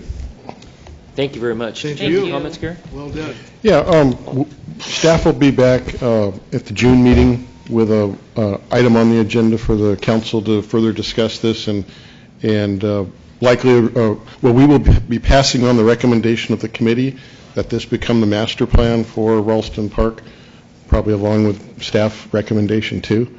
But I want to make you aware that tonight was just to show you what the committee and the consultants had done, but there is more discussion to come next month. And also, it wasn't mentioned too, is from reading the notes that it will be done in phases too. This couldn't all be done. We couldn't afford to do this all at once. So this would be done over years, this whole process. Very likely. In fact, the budget you're going to be meeting on next week, we're only able to start putting some money aside. Next year, you probably wouldn't see a lot happen. You know, the gas station's not going to get torn down tomorrow or next week or even next year at this point. This is a process over time. Clearly, something like this is an expensive improvement, so it'll probably take some time for the city to be able to do that. Okay. And look at potential grant fundings. Absolutely, yes, and there are opportunities. So that would be very much part of the strategy going forward. Trey, you wanted to say I just wanted to say, as a member of the committee, usually I get to sit back and not have a say in policy or any of that stuff, but I really enjoyed being on this committee. As most people know, it's right across from our office.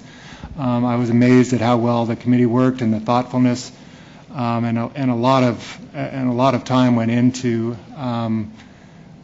what ultimately became the vision, which really did start with the committee and a lot of the members on there, and then you were able to put that on paper. So from kind of a different standpoint of what I usually do in these meetings, I wanted to say I appreciated that, and I had a lot of fun doing it, actually. So thank you. Thank you. I might add one more thing. I would also like to add and emphasize that this is a master plan.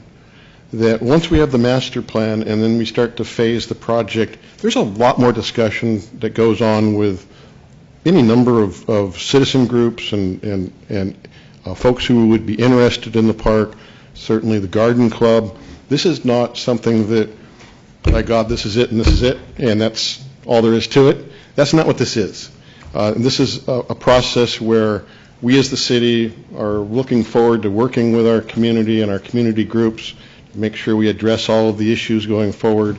We don't want anyone to walk away feeling like this is something that wasn't in the best interest of this group or that group. That's not what this is about. This is about finding solutions and finding a way forward where we can keep the community on the same page, and in the end, take something that is a precious gem to us now and polish it up and make it something even more extra special than it is now. And to do that with a sense of unity and cohesiveness as community, and in the end be able to celebrate something really special. I might just add, Gary, that, and Mayor, the fourth presentation, which is the one that preceded this, Gary and Linda have the PowerPoint presentation, and in there was a slide that showed a possible phasing for the park. So the committee did ask us, so how could you phase this project? So we do suggest a way, but there's many ways to do it. So, and the same thing for a budget. We were asked, is there a budget? And we were told, no. Of course, everything's got a budget, but things will be value engineered. They'll be public engineered, socially engineered, and that this was kind of the big picture and to go forward. So, good. How did the process go to get people on the committee? Did we have some interest for serving on it? There was not a lot of. I don't remember the amount of how many people were actually. Was there about 8 or 9? It was not a ton. Okay. But it was public. It was put on our website. It was put out to the media.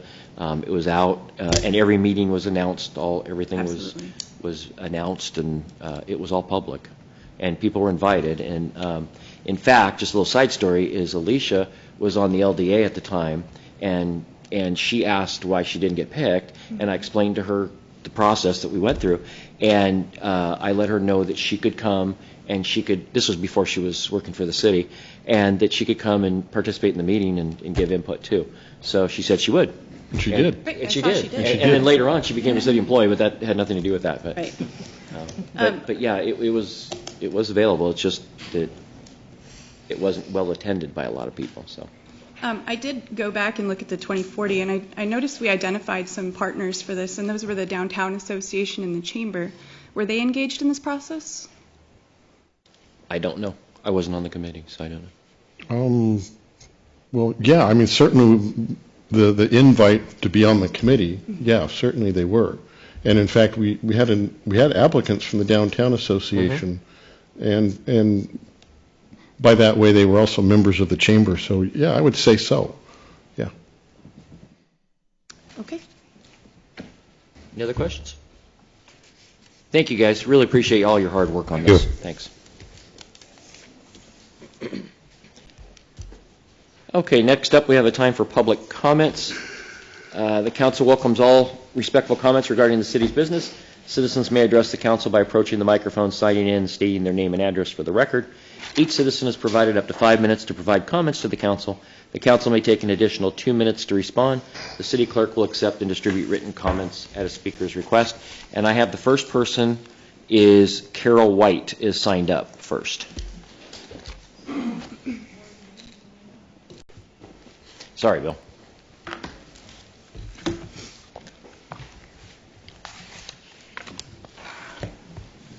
Thank you for letting me speak. My concern is the traffic at trying to cross Park Street and Grant Street, making a left turn, or either that or going straight across. Due to Mr. Nice Guy's business on the corner, I have saw cars parked up awfully close to Grant Street, and you don't have sufficient warning of oncoming traffic to make your turn. Are you sure Grant Street? Because Mr. Nice Guy's on Sherman. Sure. Are you thinking of Sherman and Park? Yeah. Okay. I just lived down the street from it, so that's how I knew. Sherman. Okay. So they're parking real close to the corner where you can't then come out and see? At times. To be able to turn? They're parked too close. You don't have sufficient time. Time you pull out, why, you take a chance. And is the problem going eastbound away from downtown and then trying to get across the street that way and the cars parked there where you can't see? Just trying to make a left-hand turn, yes. Okay. And the traffic's coming towards you, I see.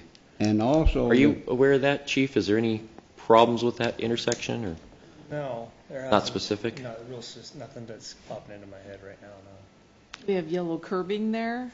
Or is the parking right up to the corner? The parking's just right up to it, so there's no yellow curbing at both sides of Park Street. And I think there, I've experienced especially what right he's there. talking about, especially if a big truck parks there right on the corner.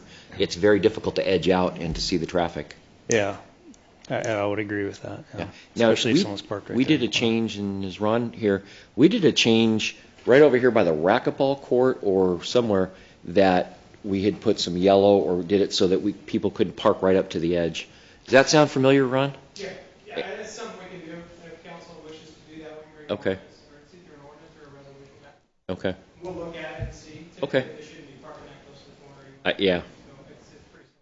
Yeah, because then it ends up encroaching on the handicapped access ramp too. So. Wouldn't take much to. Okay, we'll take a look at that. And also, the same problem exists up at Vine and Main by the Legion. If you're trying to cross Main Street or make a left-hand turn on Main.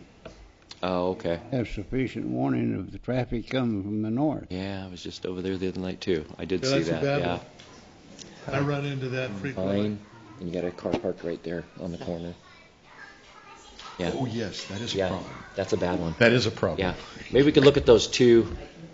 Ron, could we look at those two? Could we also look at the Vine and Main Street coming on to Vine and trying to make the turn on to Main Street?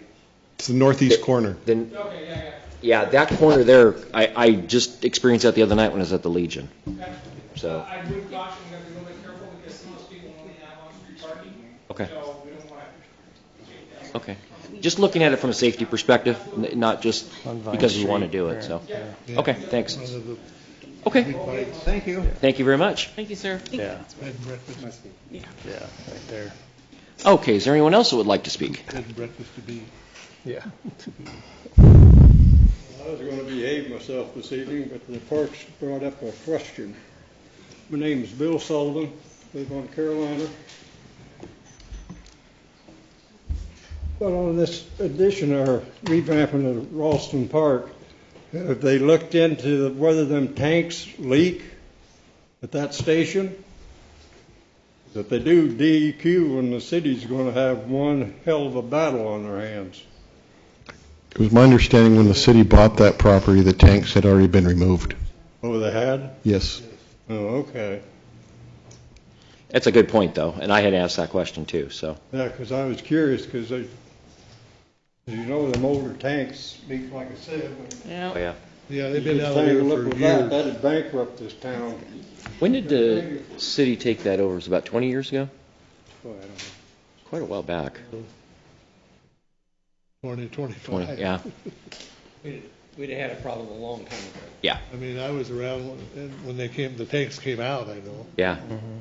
I remember that. Yeah. Hello. Hi. Lynn Newman, 880 Tangent Street, Lebanon. I am president-elect of the Lebanon Garden Club, and I'm here with a few of our members. There's about 6 of us there in the back. And I'm here tonight to express concerns and educate the Lebanon City Council about the Ralston Park Rose Garden. About 19 years ago, the Garden Club was approached about caring for the existing roses in a bed in Ralston Park. The original rose bed was established in 1983. It fell to disrepair, and the city mayor in 2000 asked our club to take over its care. Our garden club took on the task of caring for and maintaining this piece of land. In the past 19 years, we have changed the flower bed into a walking garden space with 130 rose bushes and other flowers. We added 2 arbors for climbing roses, a cement bench, and stepping stones to allow people to walk through the garden. Our club has spent between $200 and $350 every year for the specific care of these roses. We've added new rose bushes and removed diseased and dying ones. Some of the roses were planted in memory of members who have passed away. 15 of the rose bushes are test roses, some of which have actually never even been on the market to the public. Members have spent thousands of hours over the past 19 years making the garden a showpiece of the park and the community. During work sessions, members are often approached by out-of-town guests and residents and told how much they appreciate this lovely rose garden in our community, and sometimes they even ask us rose garden questions, care questions for their own roses. We recently received an architect plan to remodel the park with several drastic changes, including removal of the station and rose garden. It appears that the rose bushes would be moved to 2 or 3 smaller beds, therefore eliminating the garden. Many of the roses were planted between 10 and 19 years ago. Moving these well-established rose bushes could lead to many of them dying. This is a major concern of the Lebanon Garden Club. If plans move forward to make changes to the present garden, we request that the rose bushes we purchased, as well as the arbors, bench, and stepping stones, be returned to the club. We have many specific records of each rose bush purchased, its name, the date that it was purchased, and the placement in the garden. As a club, we would appreciate your attention given to our concerns with the present plans. Thank you. And I have, if anybody's interested, this is a copy of the agreement that was, it's just an agreement that was adopted between the Garden Club and the city, and this is dated 2003. And then the schematic that I was talking about that shows the roses that were purchased, the dates, and a placement of where they are in the park. So if anybody's interested in that, we'd like to share that with you. And I have a question for you, Lynn. Yes. Is your group open to working with this committee or later on helping to decide something for the roses? Because just removing them isn't necessarily in the plan, or moving them is maybe in the plan. I don't know. Right. But again, talking to Councilor Boland, he's okay with maybe we try and find a workaround for that.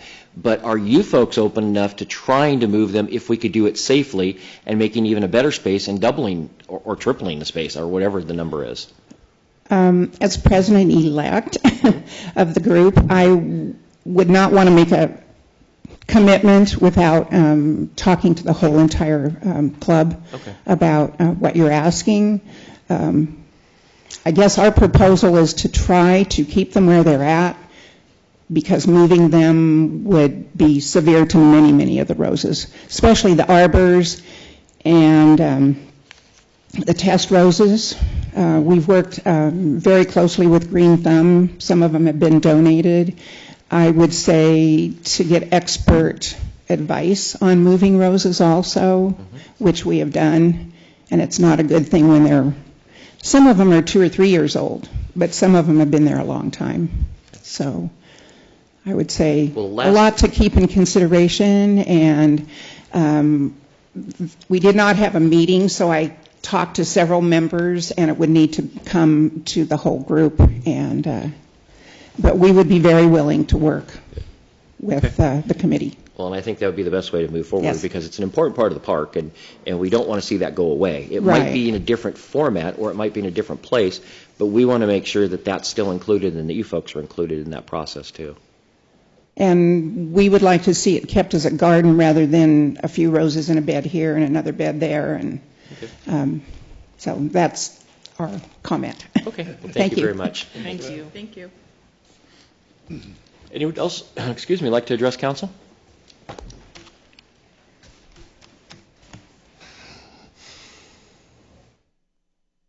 My name is John Stolzig. I live at 637th Street, and I've resided in this city for about 80 years, so I guess I could be a veteran. I have a couple of questions for Brad and Alex regarding the bridge at Ralston Square, if I could address them. Are they here still? Oh, yeah, they are. Okay. Have we determined what your span's going to be on that bridge? I think the span was 80 feet. How much? 80 feet. 80? And the width? 24 feet long. Do you have a projected cost to that bridge? I think the projected cost that we got from a prefabricator, which was called Big Brother Bridges.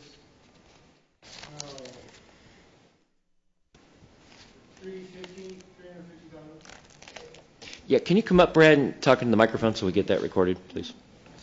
Sorry. You know, at a master plan scale, at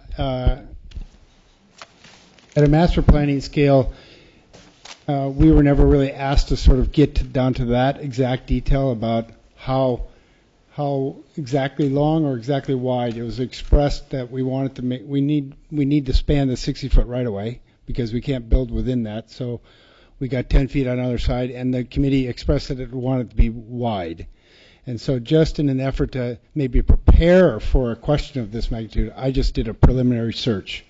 And so, you know, to really put publicly a dollar amount out here on the table would be probably not in anybody's best interest because there's too many assumptions behind that. So you wouldn't have any idea what type of bridge? Pre-stressed, precast? It was a prefabricated bridge that I found online through Big Bridge Brothers or something like that. But that doesn't mean that's what we're doing. Doesn't mean that's what you're This gonna is have. very early in the process. Okay. The details will be developed when we come to that phase of the Yeah, project. I'd like to be a part of that down the road if possible. We do make bridges here in Lebanon. In fact, we did the one out at Cheetah Lake that's in the present one. We're going to do 2 more. So I'd like to be a part of any discussion in the future. When you say the one at Cheetah Lake, is that the one there next to the parking lot that we Yes, just the put in? existing bridge. Oh, yeah, we're interested in looking at that option. Okay. Very much. All right. Yeah. All right. Okay. I didn't want to pick a fight. Thank you, John. Thank you. Thanks. Thanks, John. Anyone else like to address council?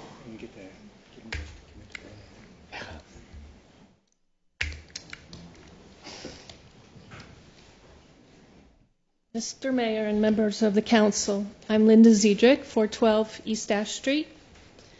The plan for redesigning Ralston Park is lovely in many of its elements, such as the footbridge across the canal. But it seems to me that the plan is heavy on pavement and light on trees. I was puzzled by this until I read the January and February council minutes, from which I deduced that the council's main motivation in redesigning the park is to discourage unsavory people from loitering there. I want to remind the council that parks are meant for loitering, and that if you make changes to drive off the wrong people, you may drive away the right ones too. Reducing the number of trees in the park won't reduce vandalism or other crime. In fact, it may do the opposite. I'd like to submit for distribution among the council members a recent article from Mother Jones, along with abstracts of the scholarly papers cited in the article. The article and the scholarly papers argue that trees make cities safer. Residents who have spent a lot of time in and around Ralston Park have told me that use of the park declined when trees were removed a decade or so ago. This makes intuitive sense. People like the shade and the feeling of shelter and security that trees provide. Removing too many trees limits the use of a park to those who have nowhere else to go. I hope that some trees now in the park, I know that some trees now in the park are sick or dead and need to be cut down. But I hope you'll keep the big, beautiful oak and the double filbert tree, half native beaked hazelnut and half red-leafed European hazelnut. I hope you'll add a couple of good-sized trees between the gazebo and the new bandstand to provide afternoon shade for concert goers and wedding guests. Also, the plaza area in the drawings looks very exposed. I hope you'll add trees there too, especially near the benches. Finally, before you carry out the redesign, I hope you'll make sure you're not destroying things that Lebanon residents love about Ralston Park. Every resident should have a chance to weigh in on these proposed changes before the park is torn up and transformed. Thank you. Thank you, Linda. Thanks, Linda. Thank you. Can I comment? Yeah, sure. I'd just like to say I agree with Linda that trees are important, and I'm certainly open to opportunities to increase the number of trees there. Trees make a place hospitable. So I very much agree with what she's saying, and here again, the city this is just a master plan. I think when we roll something out like this, people tend to latch on to exactly what they see, and oh my God, that's what's going to happen, and we don't like it for this or that. It's a starting point, where from that starting point, then we talk with people like Linda and others, and we figure out exactly what each phase is going to look like.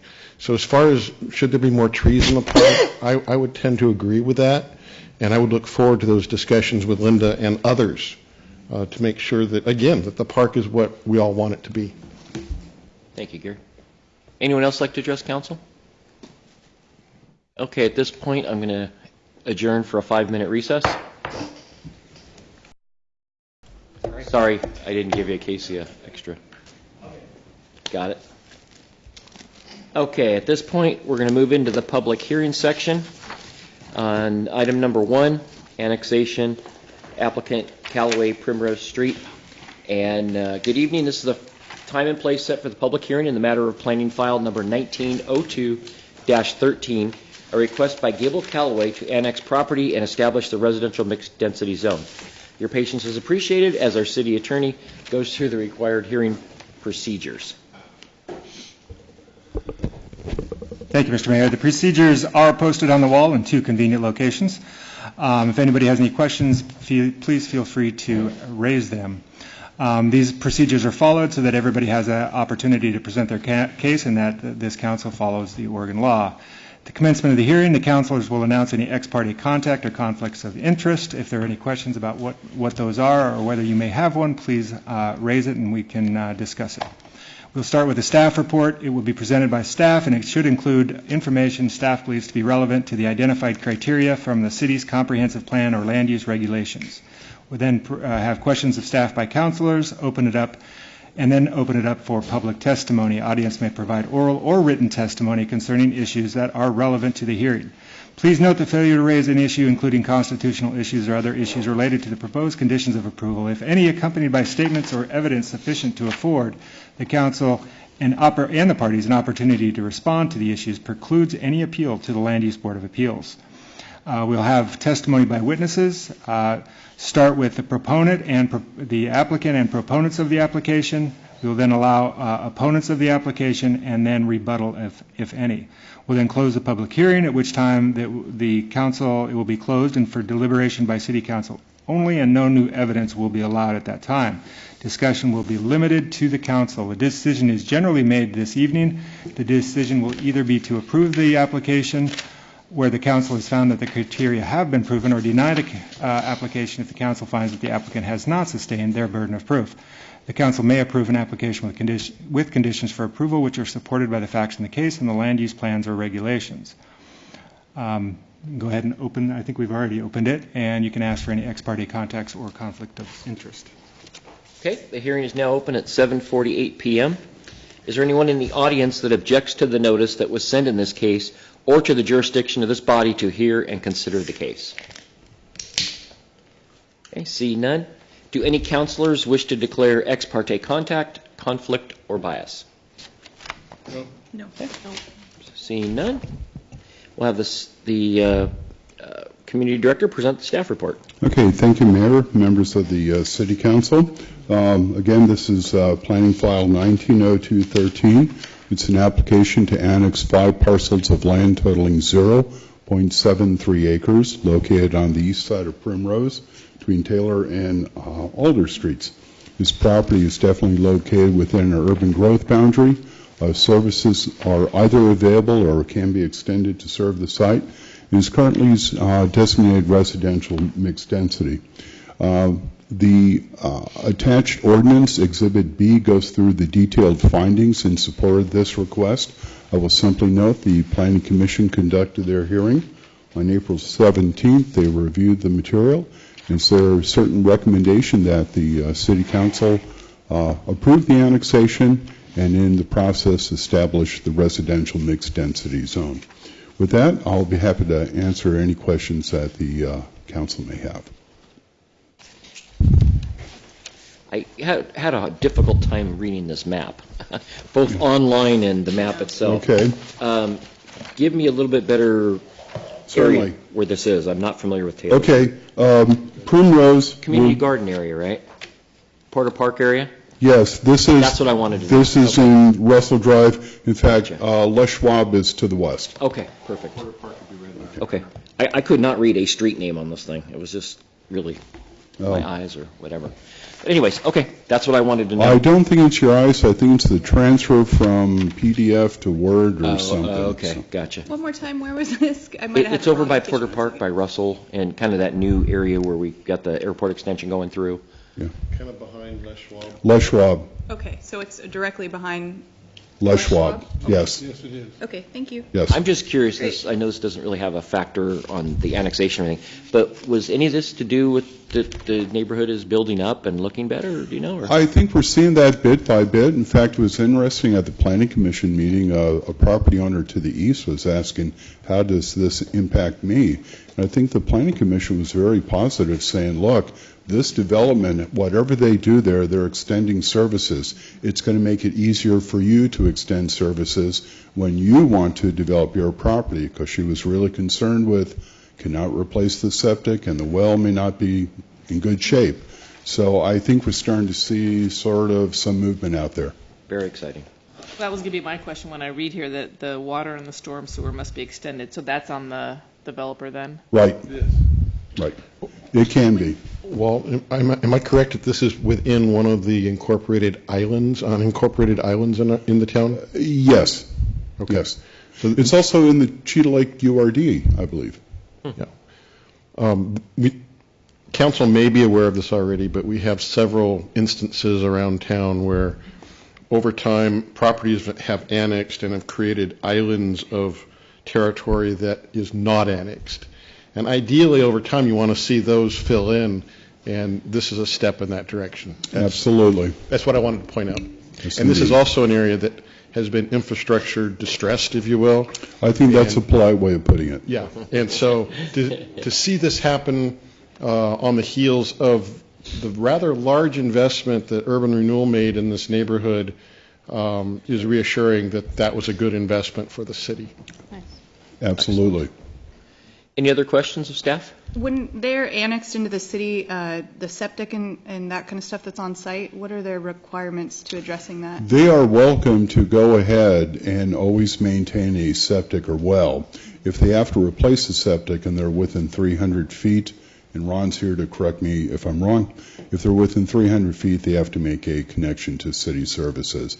The expectation is that once you annex, I mean, these are vacant parcels. They're going to go ahead and, as part of their development, make connections to city services. In fact, one option certainly is multifamily, single-family duplexes. They have a wide range of uses on this area. Okay, Any other questions? thank you. Okay, at this time, is the applicant here who would like to speak? Applicants Okay, not here. no. Let's see. Is there anyone that would like to speak in favor of this annexation? Is there anyone who would like to speak in opposition? Okay, the public hearing is closed at 7:53 p.m. Any other council discussion? Seeing none, we'll have the city attorney please read the title of the ordinance. Ordinance Bill Number 2019-5, Ordinance Number 2928, a bill for an ordinance annexing and zoning property following consent filed with the City Council by landowners in said area pursuant to ORS 222.120 and ORS 222.170, file 19-02-13, Gabe Calloway.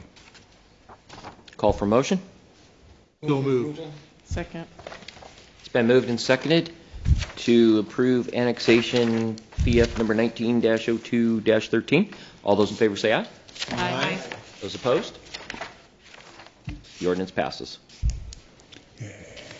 Okay. Next up, item number 2. We have another public hearing.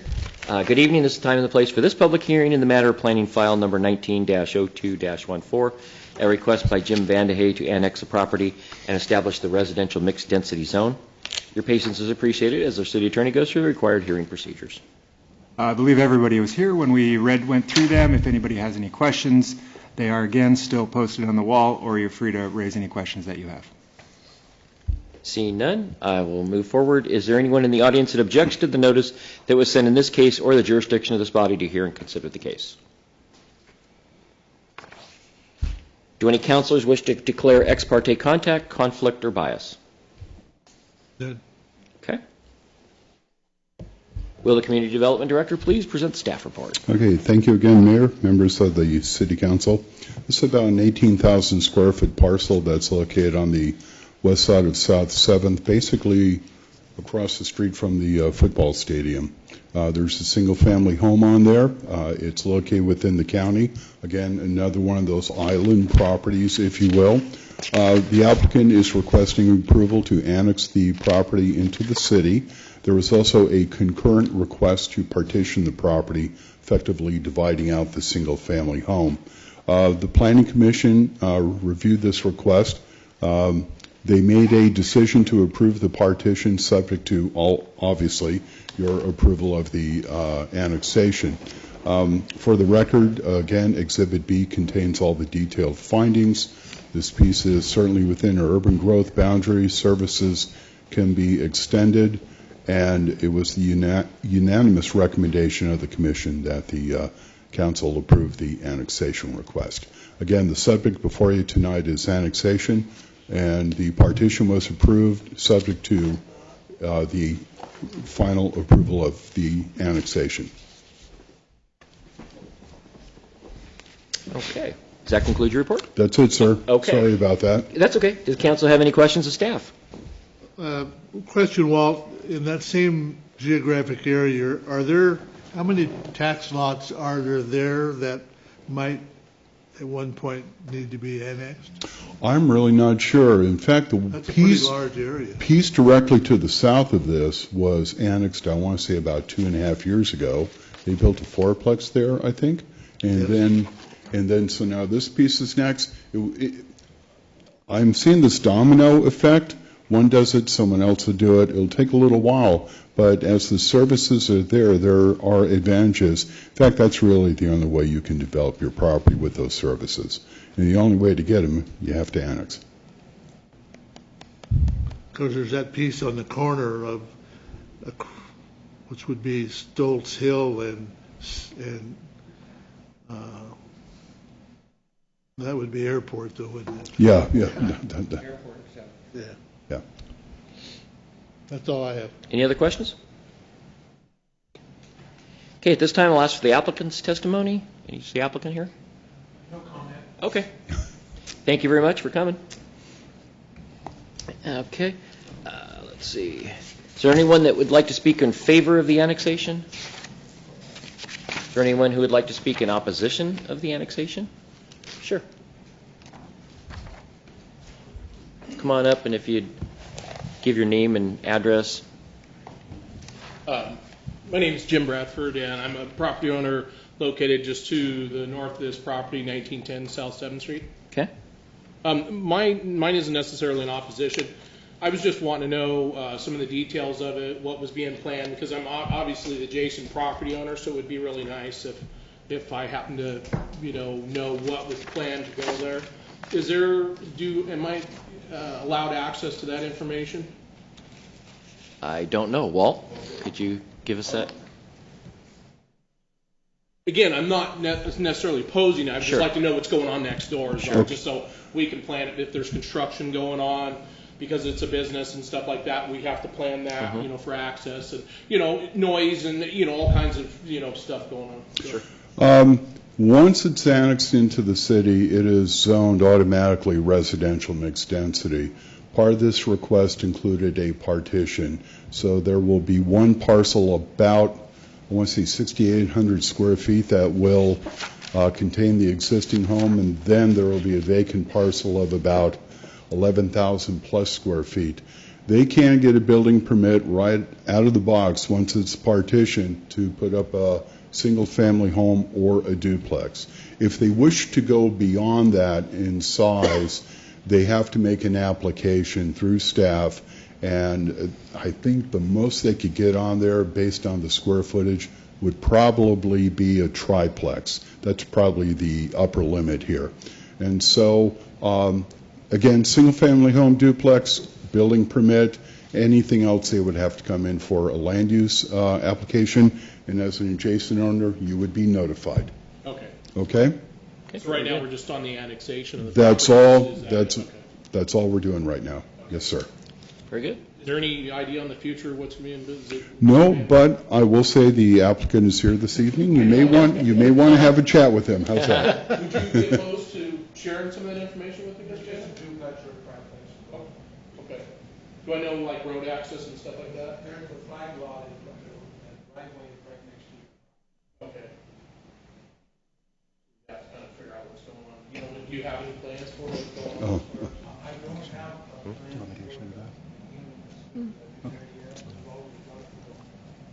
Brian Vendetta is doing engineering. Maybe that's something you guys can talk about offline. We can get moved on. But thank you for your questions. Okay, thank you. Okay, anyone else in opposition?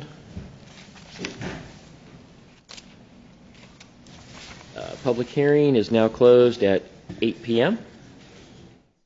Will be limited to, all further discussion will be limited to the council and staff at this time. Any other discussion? Questions? Okay. At this point, we'll have the city attorney read the title of the ordinance, please. Ordinance Bill Number 2019-6, Ordinance Number 2929, a bill for an ordinance annexing and zoning property following consent filed with the City Council by landowners in said area pursuant to ORS 222.120 and ORS 222.170, file 19-02-14. Jim Vandehay. Move for approval. Second. It's been moved and seconded to approve ordinance bill number 2019-6. All those in favor say aye. Aye. Those opposed?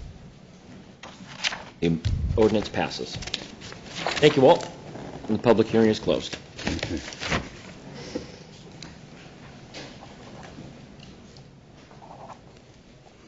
Okay, next up, number 3, amending Lebanon Municipal Code, Chapter 5.36, Public Events, Noise Time Limits, presented by Walt Wadlowski. Okay, thank you again.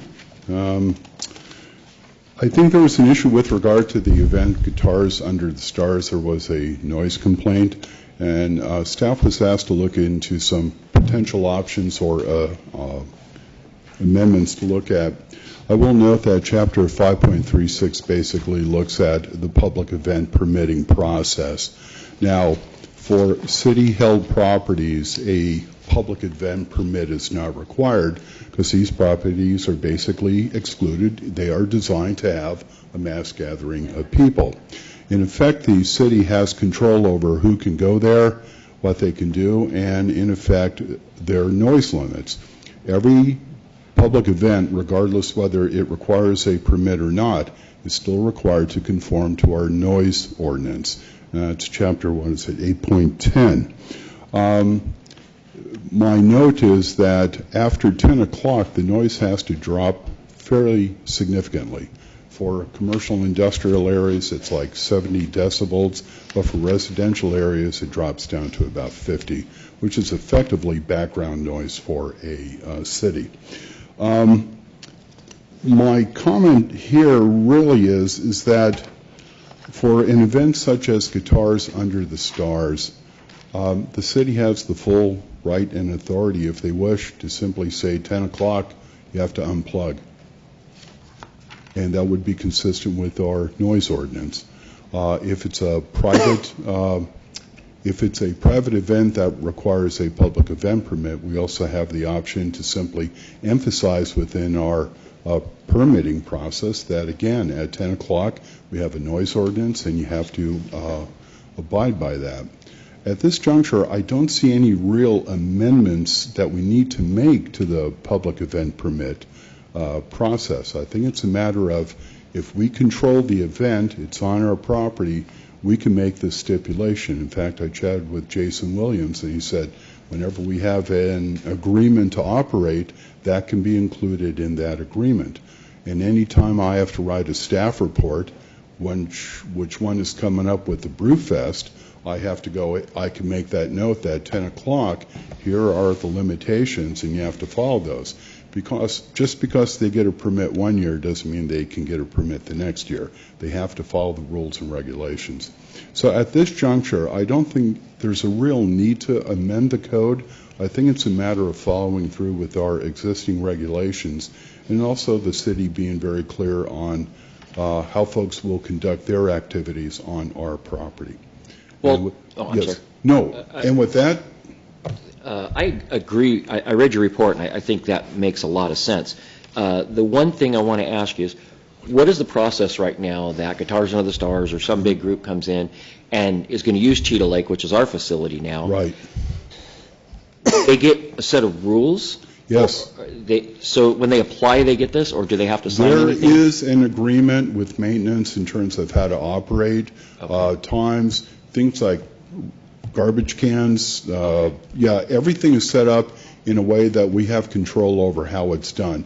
And it'd be very simple to put within some sort of an agreement, 10 o'clock, the noise is off.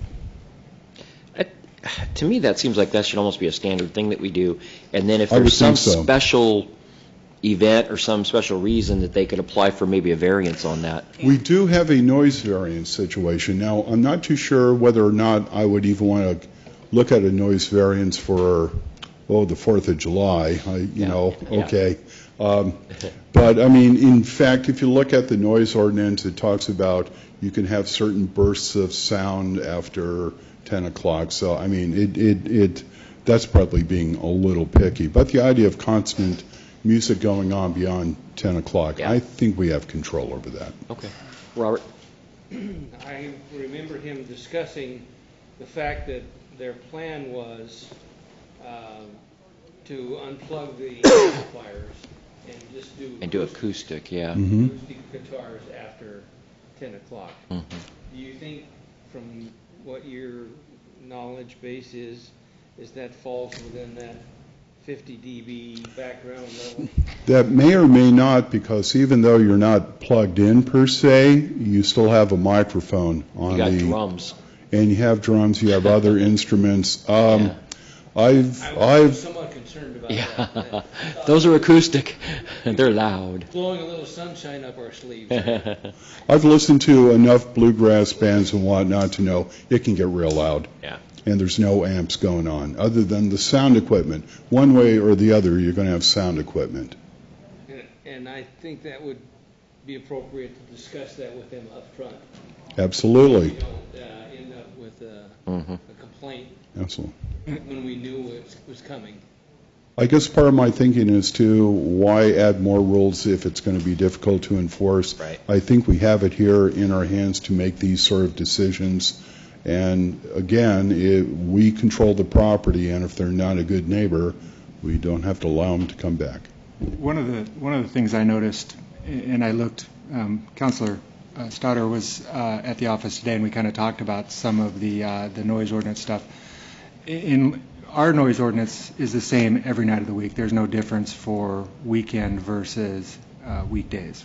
I didn't see anything. No. And I just looking around, like Lynn County and some other ones, there's a different time for weekends. I think it's 11 versus 10 o'clock or 9:30 or something on weekdays. I just wanted to raise that with the council, just to understand that that's a little bit different than some of the ones that I looked at when I was kind of getting just prepared for this meeting tonight. That was the only thing that I noticed. Otherwise, it's fairly standard. I mean, I just looked up the Strawberry Festival, and they have Steve Holy taking the stage at 8:45. Well, if that person actually takes the stage on time is one thing, but then we asked the Strawberry Festival to unplug and cut off noise by 10. So. And that's on probably a Friday or Saturday night, right? It's a Friday night. Yeah. That was going to be my suggestion too, Michelle. I totally agree. I think 11 seems more reasonable on a Friday, Saturday It night. does, yeah, on the weekend. Carnival itself would exceed that if it was 10 o'clock. Absolutely. And I don't think we need to change the ordinance, because I think that could be part of the permitting process with the special events, because the special events themselves, there's an exception in the noise variance for as long as they're following the permit that they have in a city park. So, this council could give direction as it relates to enforcing that for, big events that occur in city parks at different times and still be in compliance with. Honestly, from my perspective, Friday or Saturday night, you go one extra hour. That's just the way things work out. Yeah. Absolutely. So No ordinance change. we don't need to change anything? I don't think so.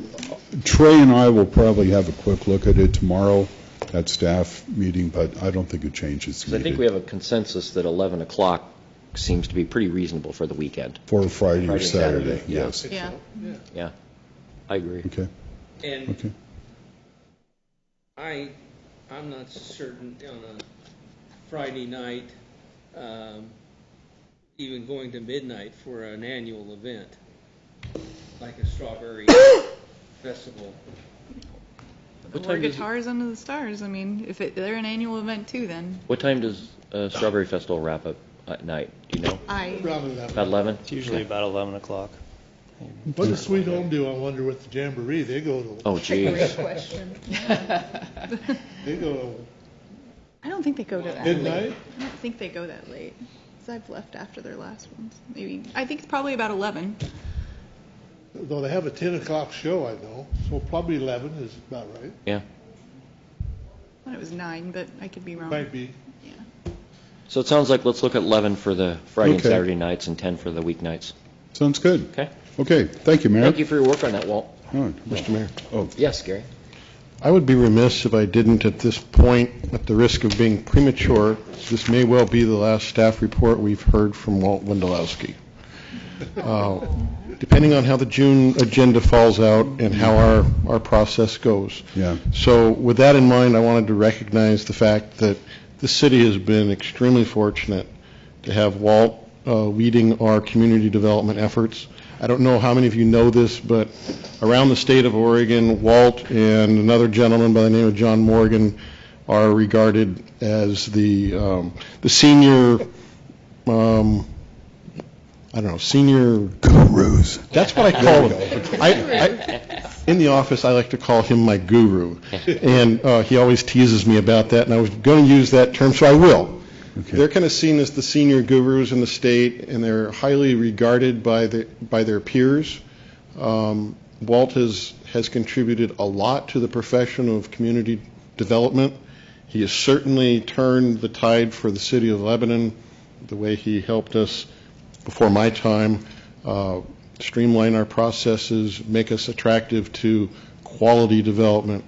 So I just wanted to recognize, in case this is the last time, that we've been served by a giant in the profession, and I just wanted to express my deepest thanks to Walt for all of his contributions to our team, to this city, and especially to me. So thank you. Here.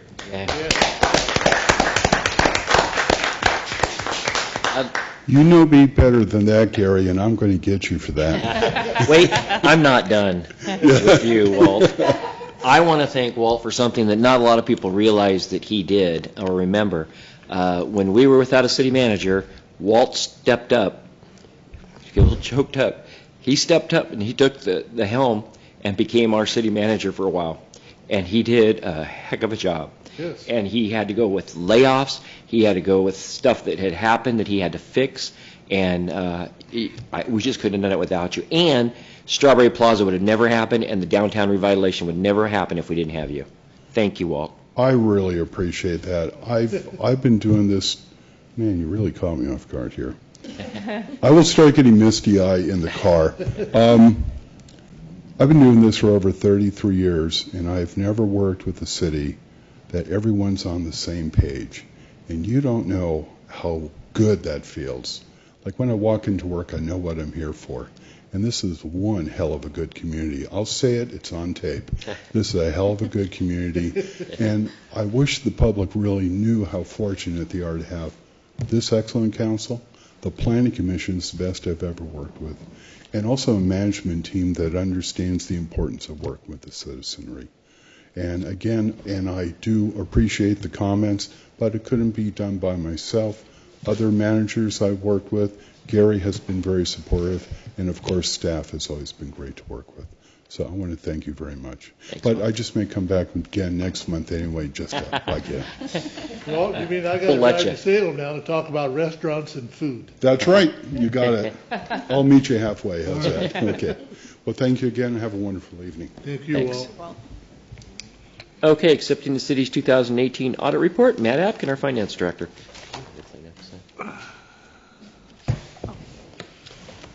Mayor and City Council members, I'm back this month as you requested to bring my report back to get you guys to approve the audit reports. You've now had a month to look at them.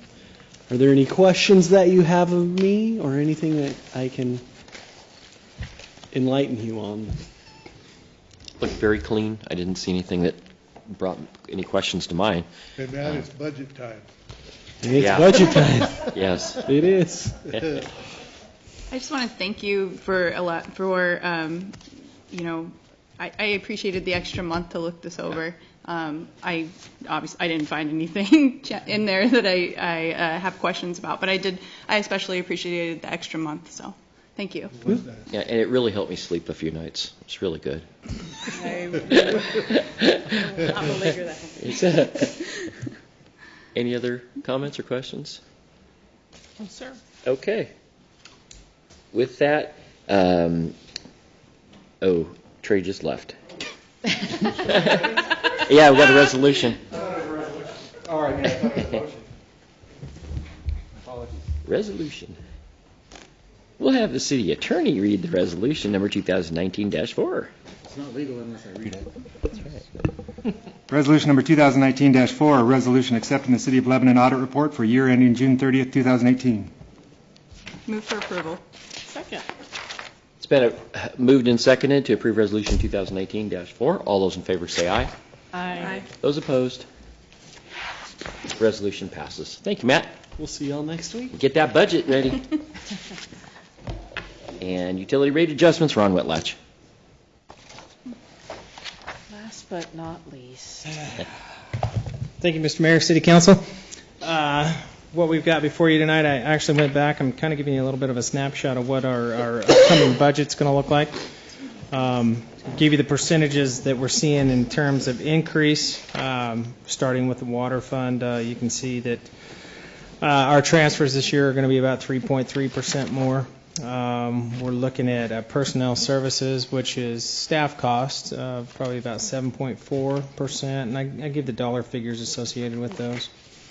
But all in all, in the water fund, it would be our recommendation this year that we don't raise rates or increase them. Give you the reasons why on that. We actually came in much better in our treatment plant project than what we projected. We're going to have a big carry forward. Some of that's going to be put back into the water treatment plant for things that we cut out. Got some water line projects that we're doing. So I think the dollar amounts we're looking at there can be absorbed for this year. And we did raise it last year, so that'd be my recommendation there. And then moving on into the wastewater system. Same thing, you can see the percentages in there. We've got some things in wastewater that are kind of hanging over our head. Again, we deal with developers every day that are really interested in developing the south end of town. That has been an issue. We have said no until we have some answers, or at least until the West Side Interceptor is built down there. A lot of our residential land for development is down there. Big project. We're going to take off on doing the next phase of it, which is about $8.5 million. But to get it down even further, you're looking at least another 8.5. So there is no funding projected for that next phase. So with that, with what was going on at the treatment plant and our mediation process, we would recommend that we raise those by 2.3% inflation this year on the wastewater. Same thing in the storm drainage. You can see basically we've got about a 16.5% increase this year. That's primarily due to the debt service fund for the underdrain project from the storm drainage utility to street SDCs, which is where we borrowed it. Our materials and services haven't changed. Basically, we're saying that we would recommend a 2.3% increase on the storm drainage utility as well, which on average residential equates to about 8 cents, and then on the sewer bill with 7 units, a little over $1. Doing the math, almost $1.60 a month. That's based on 7 units. So with that, those are our recommendations. Open for just any questions you guys have. I appreciate the work you guys did on getting that, so we didn't have to do a water rate increase, and all the work you did on value engineering and getting the plant to come in. Really, really good work. We're getting there, and it's running well. It has its bugs. I will tell you, with us running it, it's new to us, so we're We're kind of like a cat on a hot tin roof, on little issues. And but overall, it's going really well, really well. Now, I saw in there with on the water part about salaries and that information. Does that include also taking off the other people that were running this? So, The OMGH? yes, that does. That Okay. includes taking them off. So what we did this year, it's kind of weird, but we've padded that budget for the water treatment plant this year. I have no history with it, so we way overestimated what we think our power is going to be, and we've way overestimated what our our chemical costs are going to be. But the staffing costs we know. So those costs there, we just left a big number in there. That money just stays or goes back into the water fund. It doesn't get used if we don't use it, but just so when you see that water fund budget and you go, what in the world has happened here, you'll know that it's a lot higher than what it will be. And it'll also be reduced because this is our last year payment to the city of Albany by about $75,000. So. And I know that there's some efficiencies and some nice things about us doing it, but is the cost, I can't remember, we discussed, is it about equal? It's comparative. So the chemical cost, the power costs, the maintenance and operation costs will be the same. There's probably... I'm talking about personnel specific. Personnel specific, it's going to be close. I don't have an exact number on it. Jacobs, when they did their stuff, they never broke that out.